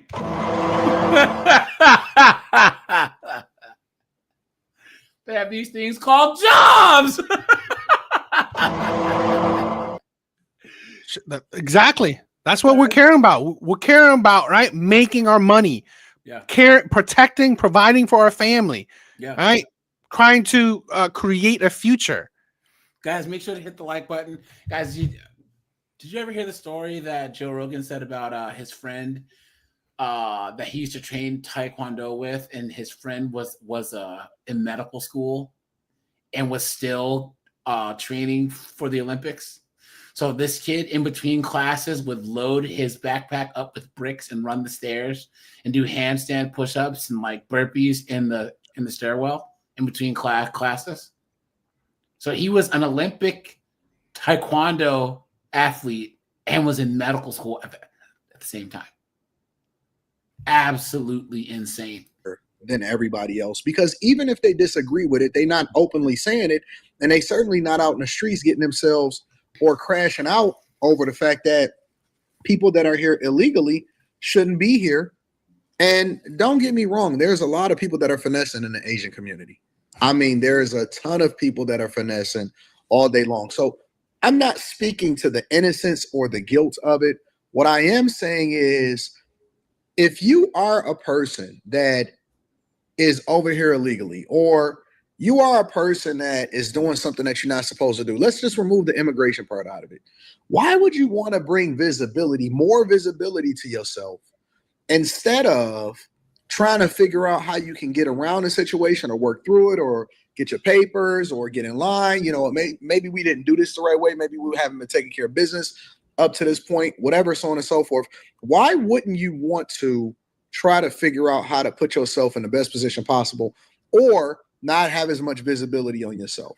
I just did a video, or I did a live stream yesterday, or maybe it was the day before yesterday. Either way, I did a live stream yesterday on the Millionaire Morning Show where one of the stories that I talked about was the fact that, you know, in one particular community, they had raided a nail salon where they basically had arrested like 12 people that was over here illegally. You didn't hear a peep.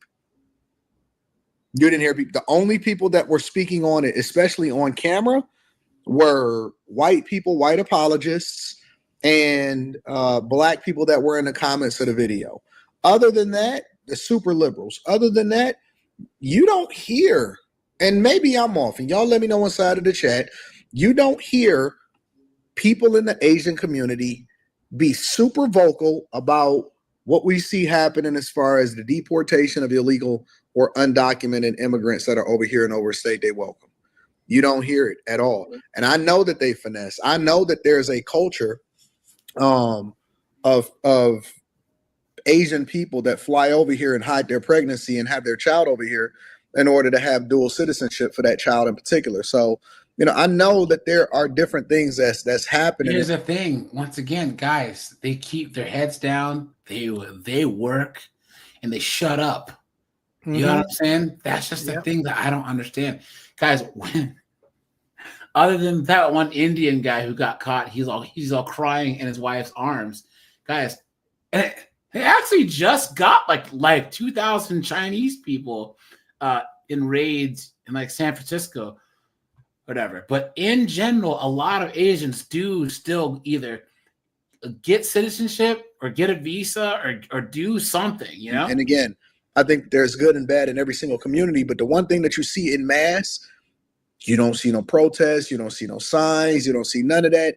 Are they getting arrested and stuff? I've seen different stories of them getting arrested and stuff, but you just don't see it. It's not something that's being reported, or it's not something that they bring in visibility to themselves, no matter what, you know, nationality that you are in the Asian community. That. Why are you crying?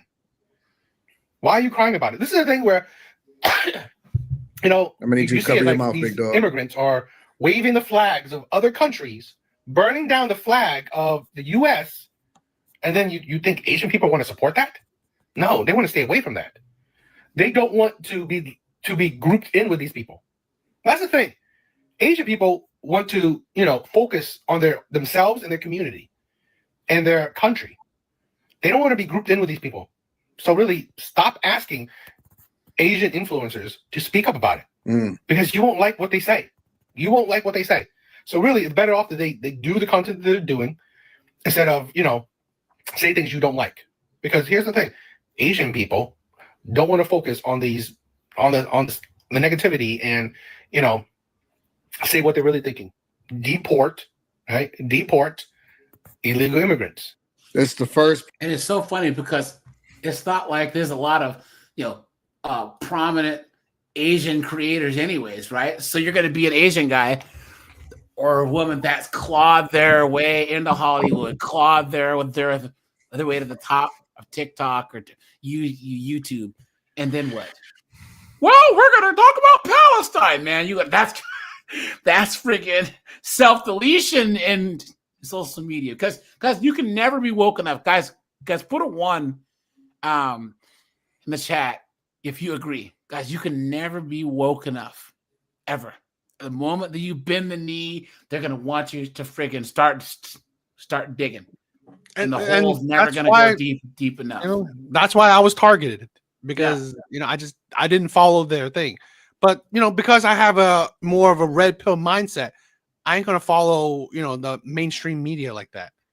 You'll see the comments here while he's talking. Think that I've reviewed that you guys have sent me from the Asian community is someone says, hold on, let's do this. Make this bigger. Why is this? What's with YouTube all of a sudden? Let's see. Someone says Asian Vietnamese here came back in the 80s, waited at a refugee camp in Malaysia for years to get paperwork. Did it. Everything legally. Love America. Pay taxes for 30 years. Served in the military. I hate line skippers. Look at that. Person said Asian here. We're too busy working. Getting money, not woke politics. Someone says all Asians know. So all of us Asians know that complaining without a solution is called whining. We're problem solvers, not crybabies. Chick says Filipino here. I agree with them. 10 million %. Screw those people who are asking me to support those who break the law. Look at that. So the majority of us Asians came here legally, not burning down houses and destroying your own cities. And guys, my friend's Eritrean, right? He had to wait in the Netherlands for like 5 years to actually be able to come to the United States. 5 years. I just wish Anton linked my YouTube account, not my banned TikTok account. Did you put in the comments, hey, that's me. Thanks for reacting to my TikTok? I did, but no one's gonna notice. Put it again. That's what I do. I'll probably will. Chow Time and a couple other larger content creators, they will react to my stuff. Of course, he actually links the videos. You know what I'm saying? I mean, yeah, the YouTubes, but yeah, that's what I would do. I would do it like 2 or 3 times so you can get some credit for it, because this has 502,000 views. I was hyped. I was hyped when such a big creator was reacting to a video of mine. Yeah. This will happen again. Happen to you once. It happens again. There are certain things with YouTube growth that you kind of don't really know, like, until it happens. So, for instance, I have this video here. Hold on, where's my channel? So this video here has 137,000 views. Oh, that's badass. I put it out there, and I didn't know anything about YouTube. I have like 116 subs. Guys, please drop. Lenny dropped Devil's Advocate's channel. Guys, go over there and subscribe to him, please. I had 116 subs, and after this video, I had 1,100. So in like less than a month, I got like 1,000 subs on this video. But I didn't know how to link other videos in the comments. I didn't know how to put videos at the end. I didn't know how to embed so that people who clicked on the video that they would go to more of my content. So I wasn't able to take advantage of this video as much. So, but you live and you learn. You know what I'm saying? So you are going to make a video. It's just the grind. This one, 73K. It'll just blow up. And then there are times where ones that are old, you're like, what in the world? This one here, I did 2 years ago, and it got like an extra 20,000 views last year. I'm like, what in the world is going on? So, but yeah. Okay. So I think I have another question for you. I'll drop the link in the chat, guys. Anyone who wants to come on up, guys, I'm going to need you to turn on your camera first before I let you up, please. You can turn it off once I let you up. But guys, please turn on your camera. We haven't had to do that before, but after the other day, guys, I have to make sure that I recognize the people who are coming up. Okay, let's go. Give me a second to pull up my notes here. Okay, single moms. I know we talked about single moms, right? Guys, I say never, ever, ever date single moms. Guys, if it was up to me, they would wear like the scarlet letters. So, guys, single moms should be pariahs. Okay, that's the only way that we're gonna stop this is shame. Because guys, we can't stop nug. Us men are doing what we're supposed to do. The majority of men right now are either married or they're single and childless. In the Black community, 16% of men are responsible for 70% of the children. How are us men supposed to stop those guys? The women have to take the initiative and understand that they shouldn't be sleeping with all the same guys. Pariahs. That's not even recreational use only. What do you think? Well, for me, it's like I've always said this. I don't tell people what to do. All I would say is that just have self-respect. So a man with self-respect, yeah, if he dates a single mother, he had boundaries. Okay. If he treats him a certain way, leave. That's it. Right. If she doesn't prioritize him, fine, leave. I think the most powerful thing most powerful thing is a man with self-respect. Yeah, right? true. A man with boundaries. So I don't care who, because I 100% believe in accountability. I don't give a shit what you do. We're all adults. I don't care who you date or whatever. But just have self-respect. Have boundaries. Be an actual man. Right? Yeah. Don't let anyone treat you like a doormat. That's it. So do what you want. But men have no self-respect, men that are spineless, men that are simps, betas, and let people treat them like doormat. Well, then you get what you're getting. Yeah. And guys, that's another part of the main red pill narrative that I disagree with, especially fresh and funky, right?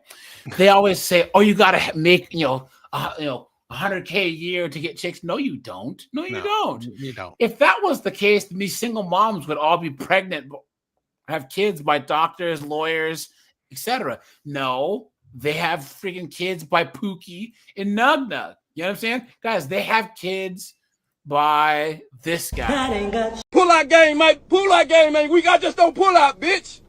For you motherfuckers that want to know, I don't pull out. It ain't weak, motherfucker. I don't pull out.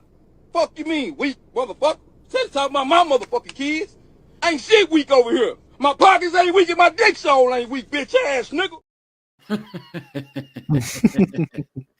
That's the type of guy that they get pregnant by. You know what I'm saying? They get pregnant by this guy. Hold on. Korg, what's up, dude? Korg, you there? Uh-oh. Hey, Korg, man. what's up, man? How you doing? Okay, guys, so they get pregnant by this guy.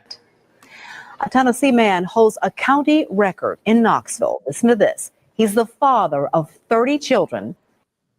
30 kids. And he's only 33 years old. Desmond Hatchett was back in court this week pleading with the state to help him pay his child support. He's the father of 30 kids with 11 different women. And all these chicks know about each other, right? All these chicks cute, letting him freaking shoot up the club. So you got one idiot here and 11 idiot chicks. So who's more to blame, men or women? If there's one guy and 11 chicks, I would say the women are more to blame. And the craziest part about this is the childbirth is no joke. As much as modern technology has made it survivable, a woman can still perish in childbirth. They're risking their lives having this knucklehead's kids. Guys, why are they so stupid? I ask this all the time. Some people are really fucking stupid. Why? He's not some millionaire. He's not making six figures. He works at Burger King or something like that, you know? Slipping So something between the meat. Yeah. Well, you gotta have money, bro. You gotta have money. No, you don't. No, you don't. each of them wants support. The state already takes half his paycheck and divides it up. His oldest child is only 14. His youngest is a toddler. There is nothing the state can do to make him stop having more kids. He has not broken any laws. Damn. And here's how it's divided up. The first baby mama gets the biggest chunk, and the last baby mama gets pennies. Good. 3 men have 70 kids. You guys saw that? There was the 3 men in like Tennessee, whatever, and they hold on. Oh damn!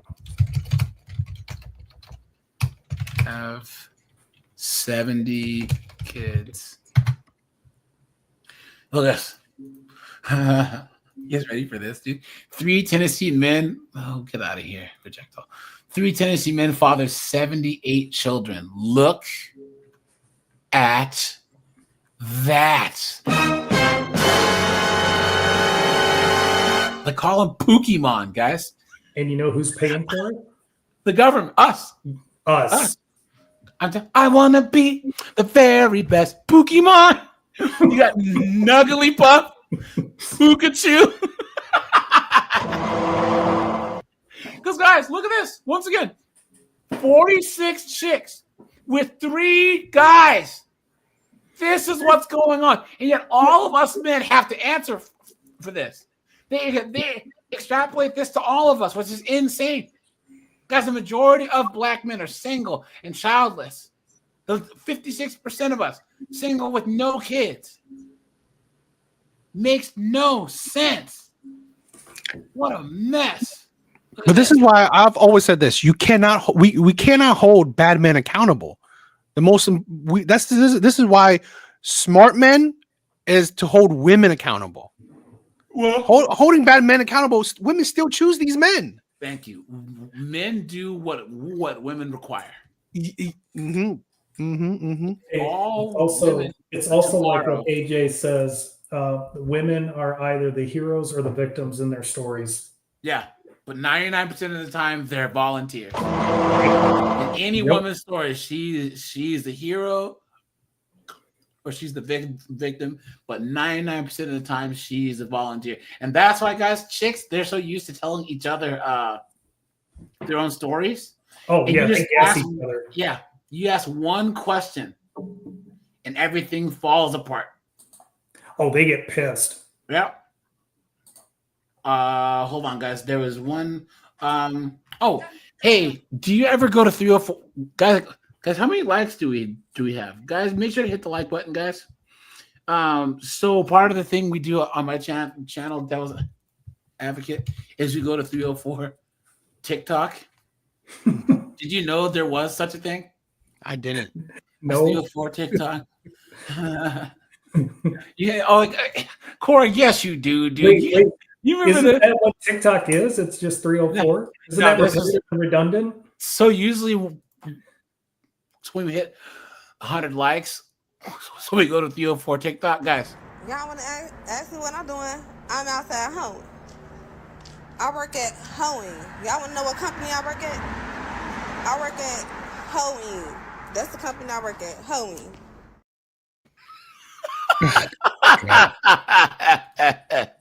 Bring back shame. Look at this, guys. And I'm dirty as hell because look She at got this. the booger ring. She got the chest tattoo. The chest tattoo. What else she- I call this the target practice. Look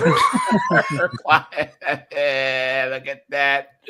Look at that, guys. Look at that. Where's that? That's nasty. I threw this same outfit that I was just trapping in last night. I just threw this same one back on so that I could go hit this alcohol real quick. This chick was blowing me up. Bitch, blowing me up. Yeah, that's 1,500 right there, though. He was blowing me up out my motherfucking sleep. Bitch, I woke up. Okay, I made it home at 7 this morning. He was blowing me up while I was sleeping and shit. Bitch, I got up and I left right out the house. I threw this shit right back on and went right back in. You gonna get whatever the fuck I pull out these pants. But nah, I stay clean, stay fresh. I was already showered up and shit. I just had to throw the fit back on. But yeah, bitch, real ready though. Real hoeing on the way. Just one call away. Yeah. It really be like that though. When you on a time frame and a trick be on some goofy ass shit like, oh, I gotta leave. Da, da, da, da. Like, first of all, a trick is always on your time. They're always on your time.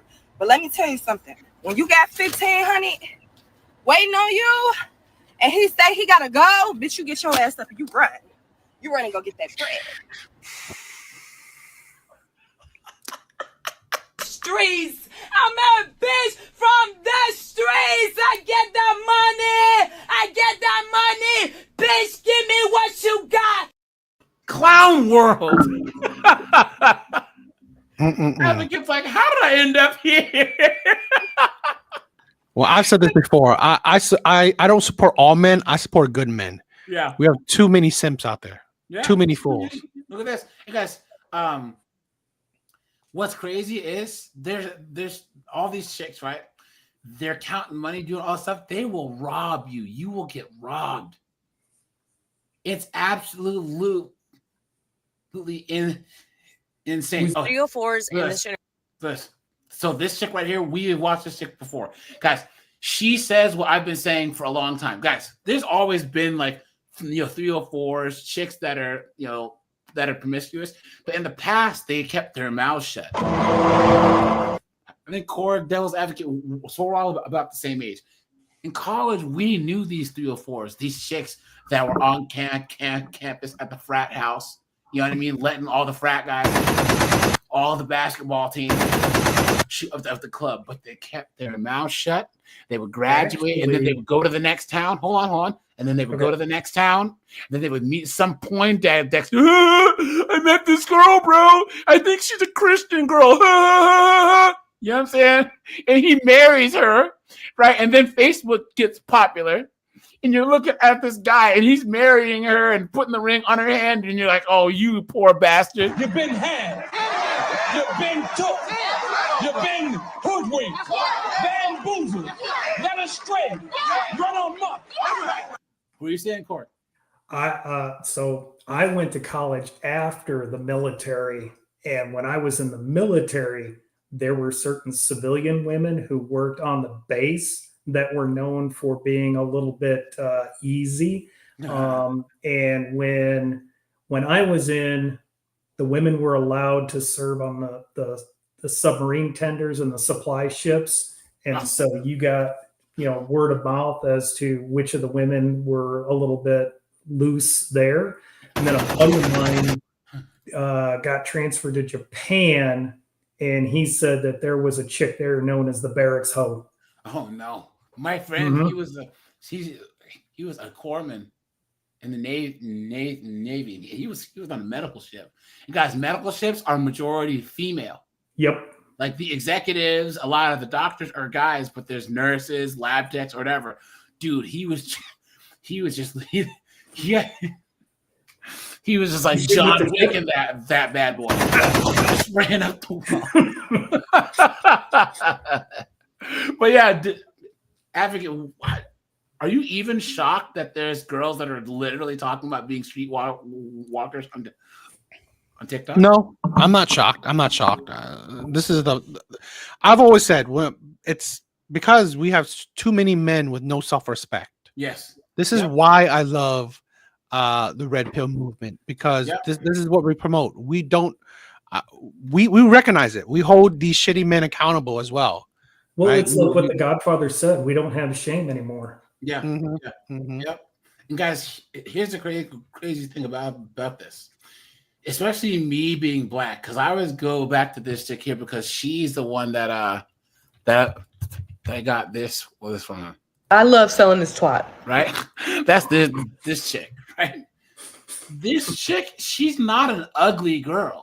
If this was the 90s, light-skinned chicks like this, because of the Holly Berry thing, she would marry a rich guy and move on. But you see girls that are decent looking 304ing it. Why?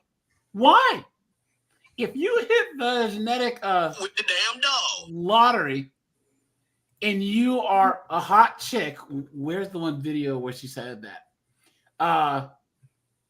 And you're out here selling vajayjay, why? This feminist brainwashing is so insane that they're out here risking their safety, risking their health, instead of to try and get the world when a guy would just give it to them. Exactly. It makes no sense. Where is this? I'm going to show you. It's both their physical health and their mental health. Disgusting. Disgusting, guys. I don't understand why like this is a thing. And once again, girls like, well, I'm not trying to glorify this life. Steve. Since when did we start doing this? I can't find it. The actual video got taken down, but she says that because I guess he His dad used and daughter was just the T word, the that was in my quote. But yeah, but she's basically saying that she likes doing this type of work because it's fast money, and she doesn't want a regular job. So she does this, puts herself at risk. And guys, you can get the high five, the hurt dirt, the HPV, all this other stuff, you know, but they don't care. They do not care. And they're just trying to prove some point to the all-knowing they. You know what I'm saying? Oh, well, they need to know that I'm strong and independent. Who is this they? Yeah. Here we go. So I'm gonna give y'all a list of the type of clients that I don't like as a 304. One, the ones that are like, I can't send a deposit. I've been scammed before, cash only. Sorry, that's not my problem. Two, do you do GFE, BBBJ? No, I don't. Three, the fantasy bookers. Like, y'all literally make me want to come through that I don't even know what those acronyms mean. screen and bring your fucking neck. Like, stop playing with me. Four, the ones who are like, hi, I'm Caucasian, athletic fit, work in finance. Like, is that supposed to get you a discount, boo? Because it's not. Five, the ones that are like, you actually might find me attractive. Do I still have to pay the same price? Like, duh. The boat. Like, I can make this list go on and on and on. Like, there's so many bad clients out there. Like, Disgusting. Hmm. Look at this. Chicks with I'm not gonna even click on this. Here you go. I'm a 304. Let me tell you some things that I've learned about men. They just want to talk. They want someone to listen to their feelings and stuff. They don't be saying it like that, but you got to get them to real men like a soft woman. Any dude that wants his woman hard, and I'm not trying to like come for nobody, right? But when they want a homie type of girl, a gangster type of chick or whatever, like I heard this one dude talk about That New York, the Brooklyn accent. I don't know how you New York dudes do it. I honestly don't. Those chicks are a mess, you know? So, but yeah, guys, I think that as far as the one part about the single moms, to go back to it, that I think I touched on recently, that was in a video, was that guys were saying that even if you do quote unquote do the right thing, you date a single mom, you can actually get to have a good relationship with the kids, and then she can just take them from you. Yeah. You never see the kids again. So even if you do the right thing and you want to take care of kids, those are her kids. See, it used to be back in the day, the mom would say, single moms. So for those of you guys who don't know, so my sister is my half sister. So my mom was a single mom when my dad met her in the 70s. But women had to overperform. You know what I'm saying? They had to be extra feminine. They had to be extra, you know, they had to do, because they had to know that if they had to get this successful guy, they had to do everything that they could to keep this guy. They would also tell the kids, look, this is your dad now, so you have to respect him. Now they don't do that at all. Chicks think that any guy who's with a single mom is a mark, right? He's a trick. And they'll always pull the high joke. You can't discipline my kids. These are my kids. It's the thing that I think is the thing that women do not respect men. They do not. They do not respect men. They don't appreciate men. So even if a man, you know, steps up and be an amazing man, she don't respect you to begin with. You know, she doesn't care about you to begin with. She doesn't, you know, so many women just only care about using men, and they only care about themselves. That is it. Yeah. Now they have a man that, you know, will step up and simp for her, and because he himself has no respect for himself. So well, my brother always says this the best: when men win, everyone wins, and when women win, women win. You know exactly. Yeah. Because if you guys, how many of you guys did I ask if you could? You know, I'm 44. I don't want kids ever. Well, guys, how many of you guys are over the age of 40, don't have kids, and if you can get an artificial womb and then get an embryo from a fertility clinic and pay to have a kid and raise a kid, how many of you guys would do it? I think quite a few of my subscribers said that they would do it, because the worst part of having a kid is having to do it with the woman, right? It's just right now it's too risky, you know. It's there's the whole system that they have that they can use against you. And I'm also saying that my friend Ben, he actually had adopted his son. So when he was like 36, he adopted a 1-year-old, and now his son's in college. He's actually an officer in the Army, you know. But he got divorced. He got in a bad divorce. So he's like, I don't want to have a woman be able to mess with me ever again. He still wanted a family, you know. So also I think that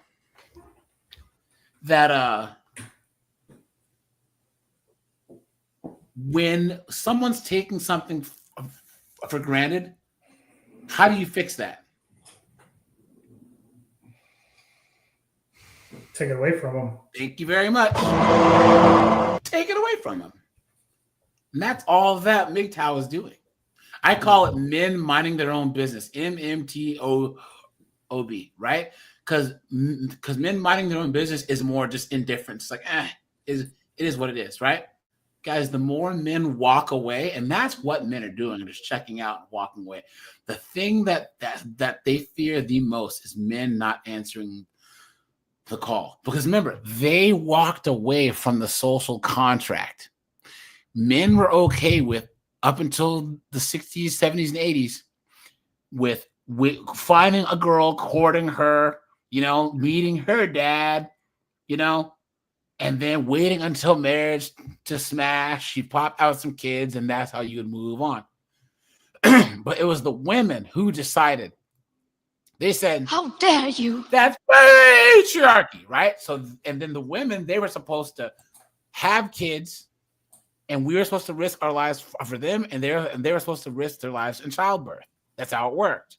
Women walked away, but they want to spend their teens and 20s and early 30s even getting stupid degrees and all this other stuff, and they're expecting men to wait at the table. It's not happening. Men are walking away. Men are choosing nothing. They're either going overseas or they're choosing nothing. And think about it, that's insane. If Korg had a restaurant, he had the only like fried chicken place in town, knowing people want fried chicken and people are just not eating there. How bad does this chicken have to be? Exactly. You know what I'm saying? So Devil's Advocate, where do you think that the things are going to be in the next 5 to 8 years, 5 to 10 years? It's all depending, right? It's all dependent if which one grows more. Okay, if we have women gaining more and more power, which I believe women are gaining more and more power, right? Especially social power, things will only get worse. Things will only get worse. Now, if we have men that are more and more men that are waking up, more and more men that are joining communities like this, joining MGTOW, joining Passport Bros, I think, men will get stronger. Men will. I just think the backbone of society will be stronger. But again, it's just how we go about it. I honestly think that our community is too small. Even though people may think it's not, but I still think it's small. We don't have enough men, having this kind of mindset, being a part of this community. So, it all depends. So, but I'm hoping for the best. Well, I'm uncharacteristically optimistic. Mm-hmm.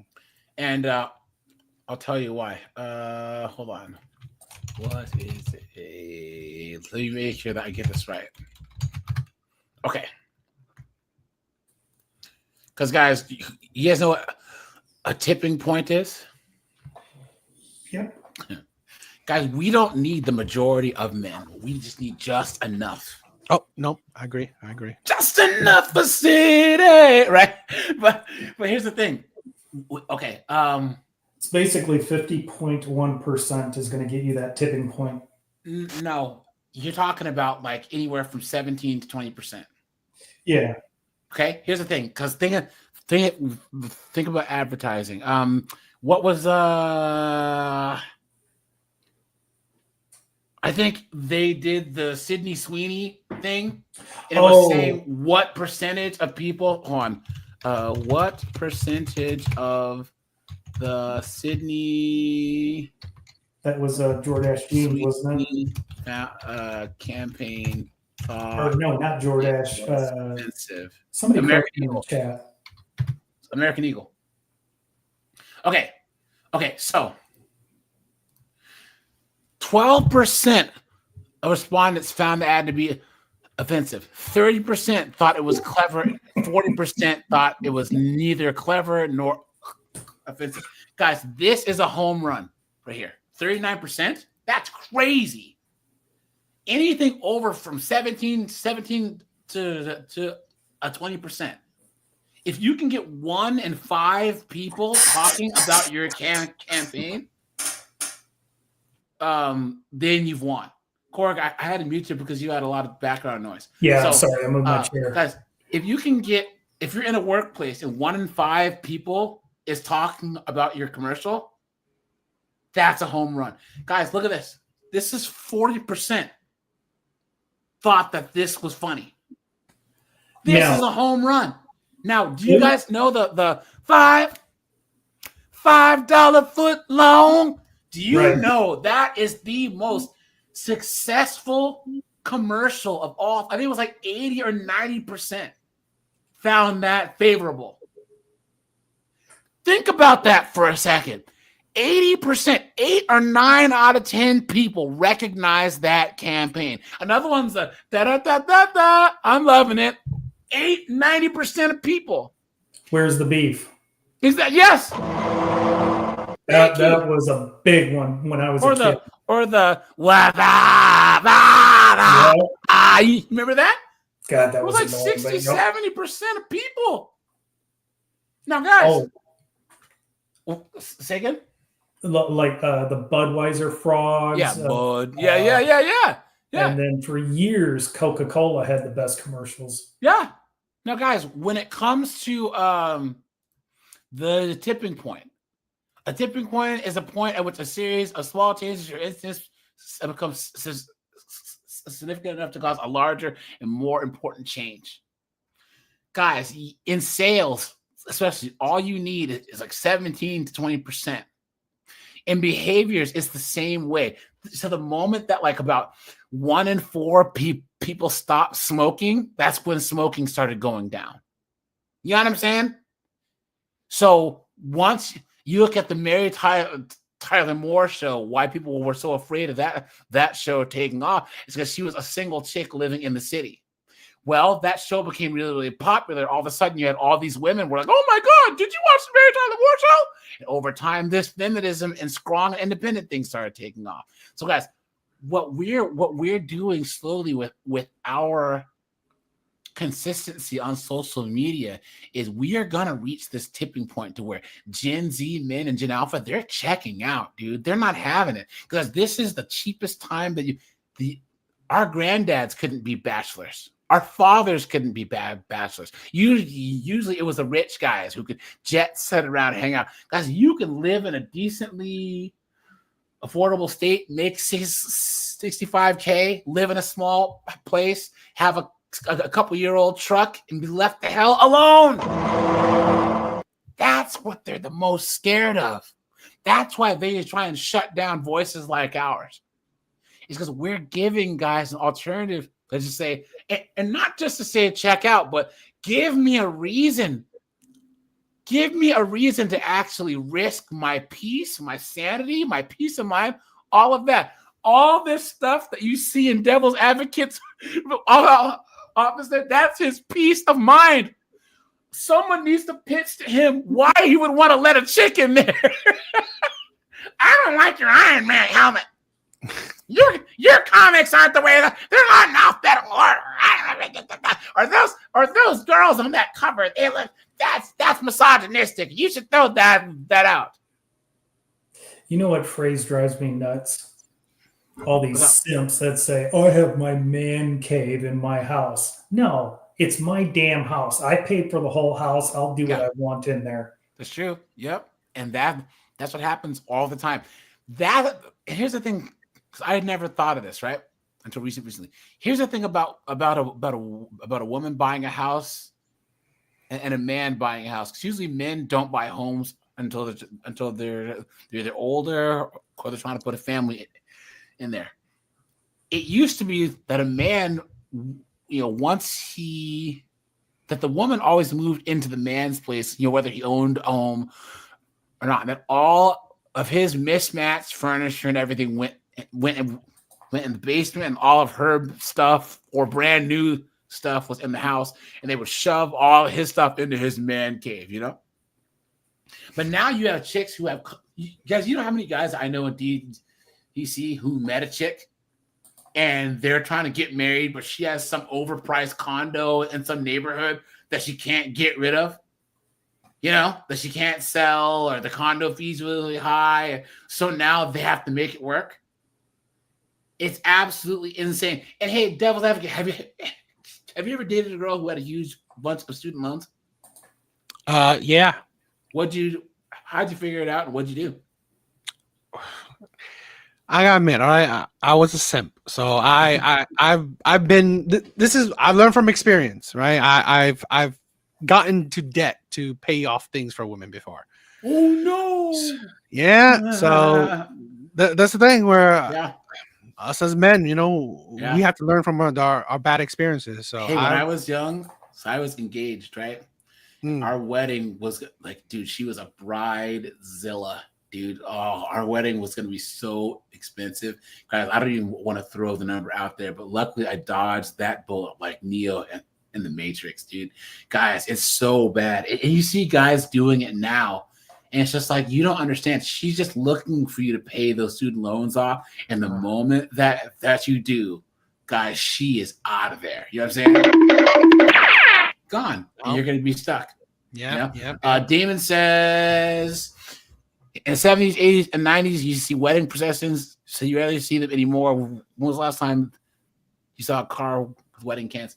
Yeah, you really don't anymore, And that's because the wedding industry is another one where these, it's a scam, Everything in the wedding industry costs a bunch of money, You are scaring the hoes. Okay. Do you, and guys, we're gonna wrap up here in a little bit, guys. Here, I use the term economically unattractive, and that used to be a thing that women use for us guys. Now is the time where we're saying that to women. You are economically unattractive, guys. What do I say? Credit card debt, student loan debt, high interest car loans, bastard kids. Why? Say I know, no. girl. It's like the 80s. Just say no. This is your brain on student loans, right? Mhm. Because these chicks, ultimately, the reason why they're like this with money is because they ultimately expect one of us guys to swoop in and pay the bills, guys. Here I come to save the day. Guys, don't do it. All that blood, sweat, and tears, all the stuff that you do to make money, and you're gonna just let I just don't understand. Invest, save. And if she calls you broke because you don't want to pay for her, say, "Yep, I am." Yep, guys, here you go. I owe the federal government $141,366.92.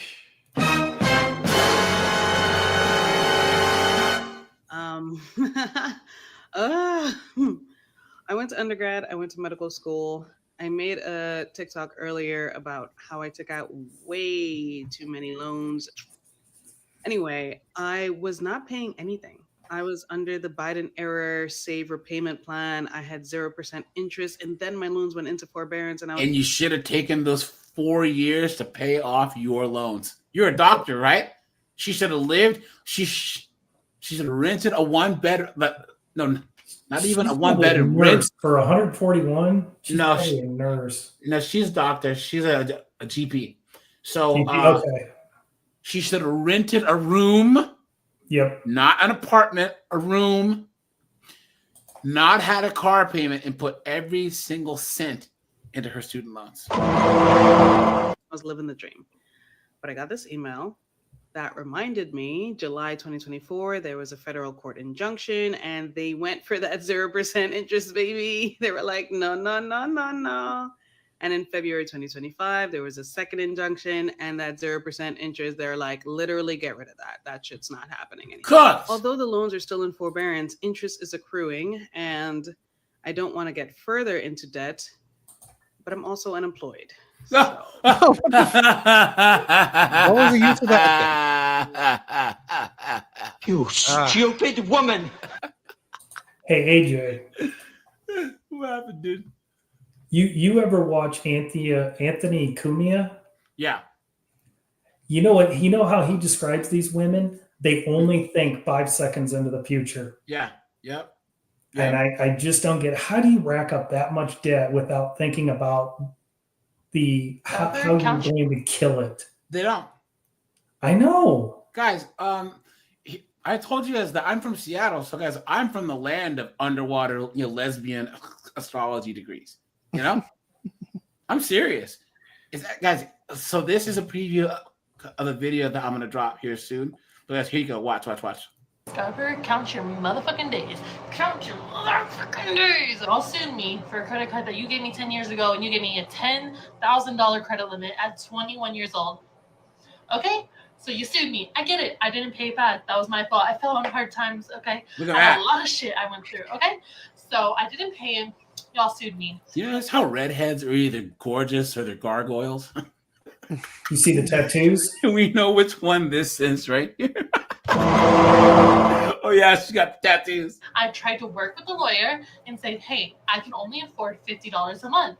Okay, I can only afford $50 a month. Like, literally, I work 3 jobs. I do fucking DoorDash. I don't know. What else do you want from me? They said, no, 160. And I was like, well, no, I can't afford that. And then they said, oh, well, can you borrow money from someone? No, if I could borrow money from someone, I would, and I would give it to you. Trust me, I'm not trying to say I didn't do it, but I don't have the money. I don't have it. Okay, so y'all sued me, and I got a letter because the judge ruled in favor of them, obviously. But I got a letter, and the letter pretty much says, hey, so you got to pay this, and there's going to be interest on it until it's paid in full. So I don't have the money. I don't know what you want me to do. I don't have it. I do not have it. Y'all spent more money on a lawyer than to just write it off. I'm sorry, like I fucked up, but I don't have it. So what do you want me to do? Pull it out of my fucking butthole? I don't have it. So fuck you, Discover. That was predatory. I was 21. You guys. It was predatory. I was 21. Victim. Hero or victim. That, but yet women are so smart at 18 and their narrative changes to make themselves victims. Guys, look at these tattoos. That shit is a 2-pack of ass. The fuck are you talking about? That shit stinks. Guys, once again, women are making... They're free to succeed, they're free to fail, and they're choosing to fail. But I would say that, guess what? Like, before feminism, their husband had all the debt. Yes. The husband carried all the debt. So, but women didn't want that. Women didn't want men to carry all the responsibilities of the household. Women were able to spend the man's money. He carried all the debt that she would incur. But no, women wanted their freedom. Women wanted their own bank account. But now, this is the world. I've said this before in my stuff. The world after feminism, right? After feminism, that this is the world that women have created. So, however, all the complaints women have, well, you created it. I had a guy tell me back in the early 90s, and that's when I was really young and naive. He said, women are like children. You have to treat them like children. And I said, oh, no. And I learned, yes, they are. And they're like a drowning victim. If you're simping for them, they will pull you under with them. But the difference is they will stand on you to get out of the water. Here, there's one thing that I mentioned on your channel. Yeah, I was gonna show you that women were voting in New Jersey. Oh, yeah. In 1805. You educated me on that. I didn't know hold that. on. But that's in state elections, not federal. But it's still before most men could. Yes. You know what I mean? Hold on. Damn it! Now I can't find it. Oh. Have you ever discussed how women are privileged in that if a man doesn't register for selective service, he can lose his voting privileges? They're not go to rights. jail. They are privileges, and he can go to jail. He can lose out on getting government jobs. He can lose out on getting any kind of government student loans. But women, they aren't under that kind of restriction, but yet they're oppressed. Yeah, make the math work on that. They can vote to send men to wars that they will never have to fight. Exactly. And what's the first thing that happens? You guys remember?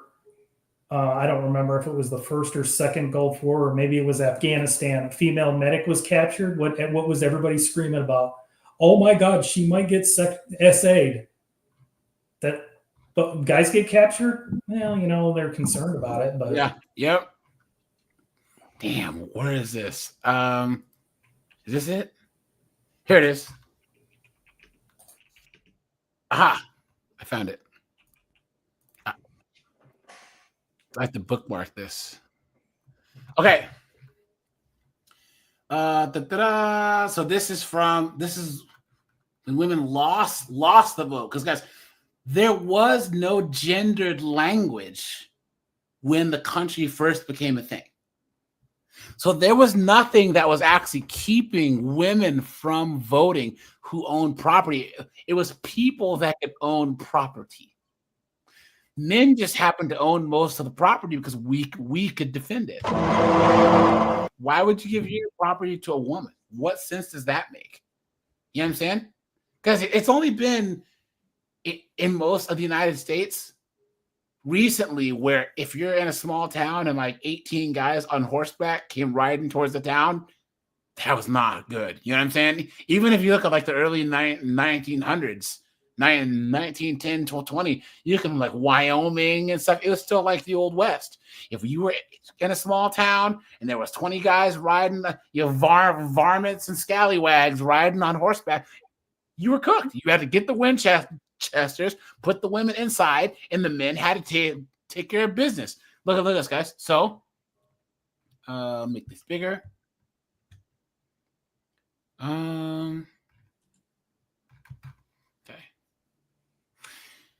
So July 2nd, 1776, the New Jersey State Constitution adopted uses the gender-neutral pronoun they and does not include racial categories in the law. Okay? So New Jersey passed an act ordering the confiscation of loyalties of loyalists' personal property. Let's get to... Okay. Sorry, guys. Okay. Oops. It's right around here. No, it was 1800 something. Hold on. It's here because I was actually on another stream and I pulled this up and these shit.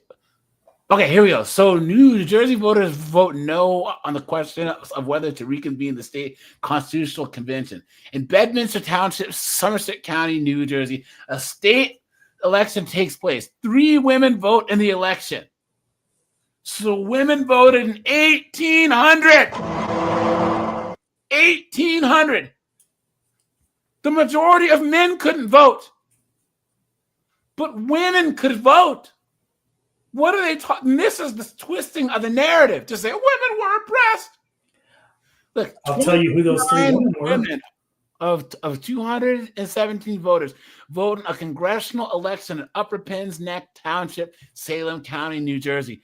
A total of at least 75 women vote in the state of congressional elections in Upper Penns Neck from 1800 to 1806.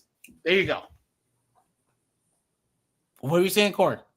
I was going to say, in that one election where the 3 women voted, I can tell you exactly who they were.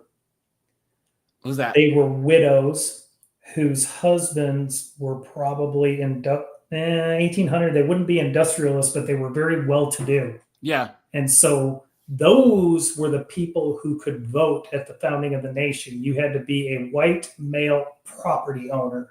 And that's what those women were, is they were the widows of rich property owners. Yeah. So all this stuff about, look at this. Now, well, that's not in all the states, though. Because look. No. A state election takes place in Montgomery Township, Somerset County. Of 343 total voters, at least 46 are women, at least 4 are free black male voters.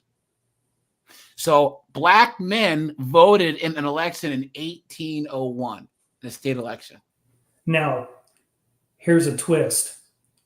When there's a federal election, how many elections are taking place at the federal for the president of the United States? I don't know. Think about it. It's 50 elections. Every state is voting to cast the electoral votes for the presidency. We don't have a singular federal presidential election. It is 50 different elections that are taking place simultaneously. Yeah, because the popular vote there doesn't really, it matters. The popular doesn't matter. Yes. My correct. general point is that you show people this, and I was on a stream and this chick goes, well, you know, most women couldn't vote. I'm like, most men couldn't vote. Correct. So guys, the feminist programming is so strong that even when you show them stuff here, I'll drop this in the private chat. Well, here. Oh, everyone hear this. If you want to check it out, guys. Here, but yeah, guys. So this goes against the entire narrative, and that guys, women, they just want to whine and moan and complain. They want to have this. It's not even moving the goalposts anymore. There is no goalpost. They just say everyone run that way, and no one even asks why. So they're just playing Calvin ball. They just change the rules to suit themselves at every move. Yeah, but all right, you guys. You know, Devil's Advocate once again. Here, let me bring up your channel. You know, I wish that you'd have gotten more credit for your viral video. We'll try and jump on the next train and get you some credit. I'll spam the thing with your link, guys. Make sure to go over to his channel, please, and give him a like and subscribe, guys. Like and subscribe, comment on his videos, guys, and check out his live streams, man. You know, guys, I always say support the guys who do the lives, because guys, you know, watching videos is fun. But the live streams are truly where ideas are kind of exchanged. And guys, personally, I like doing live streams more than I like doing videos. Same. I really don't like doing videos, honestly, but I much would rather do this. And you guys will actually see that I'm actually using clipping the streams to actually do videos more, because we drop so many good ideas. But guys, any closing statements? Just thank you guys, right? Thank you for the love. Thank you for allowing me to join you guys. It's been fun. It's awesome. Hopefully I could do this again. Oh, Lenny, thanks for the $3. And then Steve said he's been homeless twice. Invest in your health and wealth and walk away and get a dog. Yeah, there you go. Sounds like sound advice. Thanks for that, man. Oh yeah, absolutely. And I want my medication and I want my croutons, please. But yeah, Corin, closing words. Nah, man, it was good to join the group again. Cool. Well, thanks, guys. I'll be live 4 p.m. tomorrow Eastern Standard Time for day shift. Guys, make sure that you join, because those chats are members only. So all day shifts are members only. We're talking about how cooked Disney is and that they're never getting guys back. But all right, guys, appreciate you. Bye guys. Hey, Devils.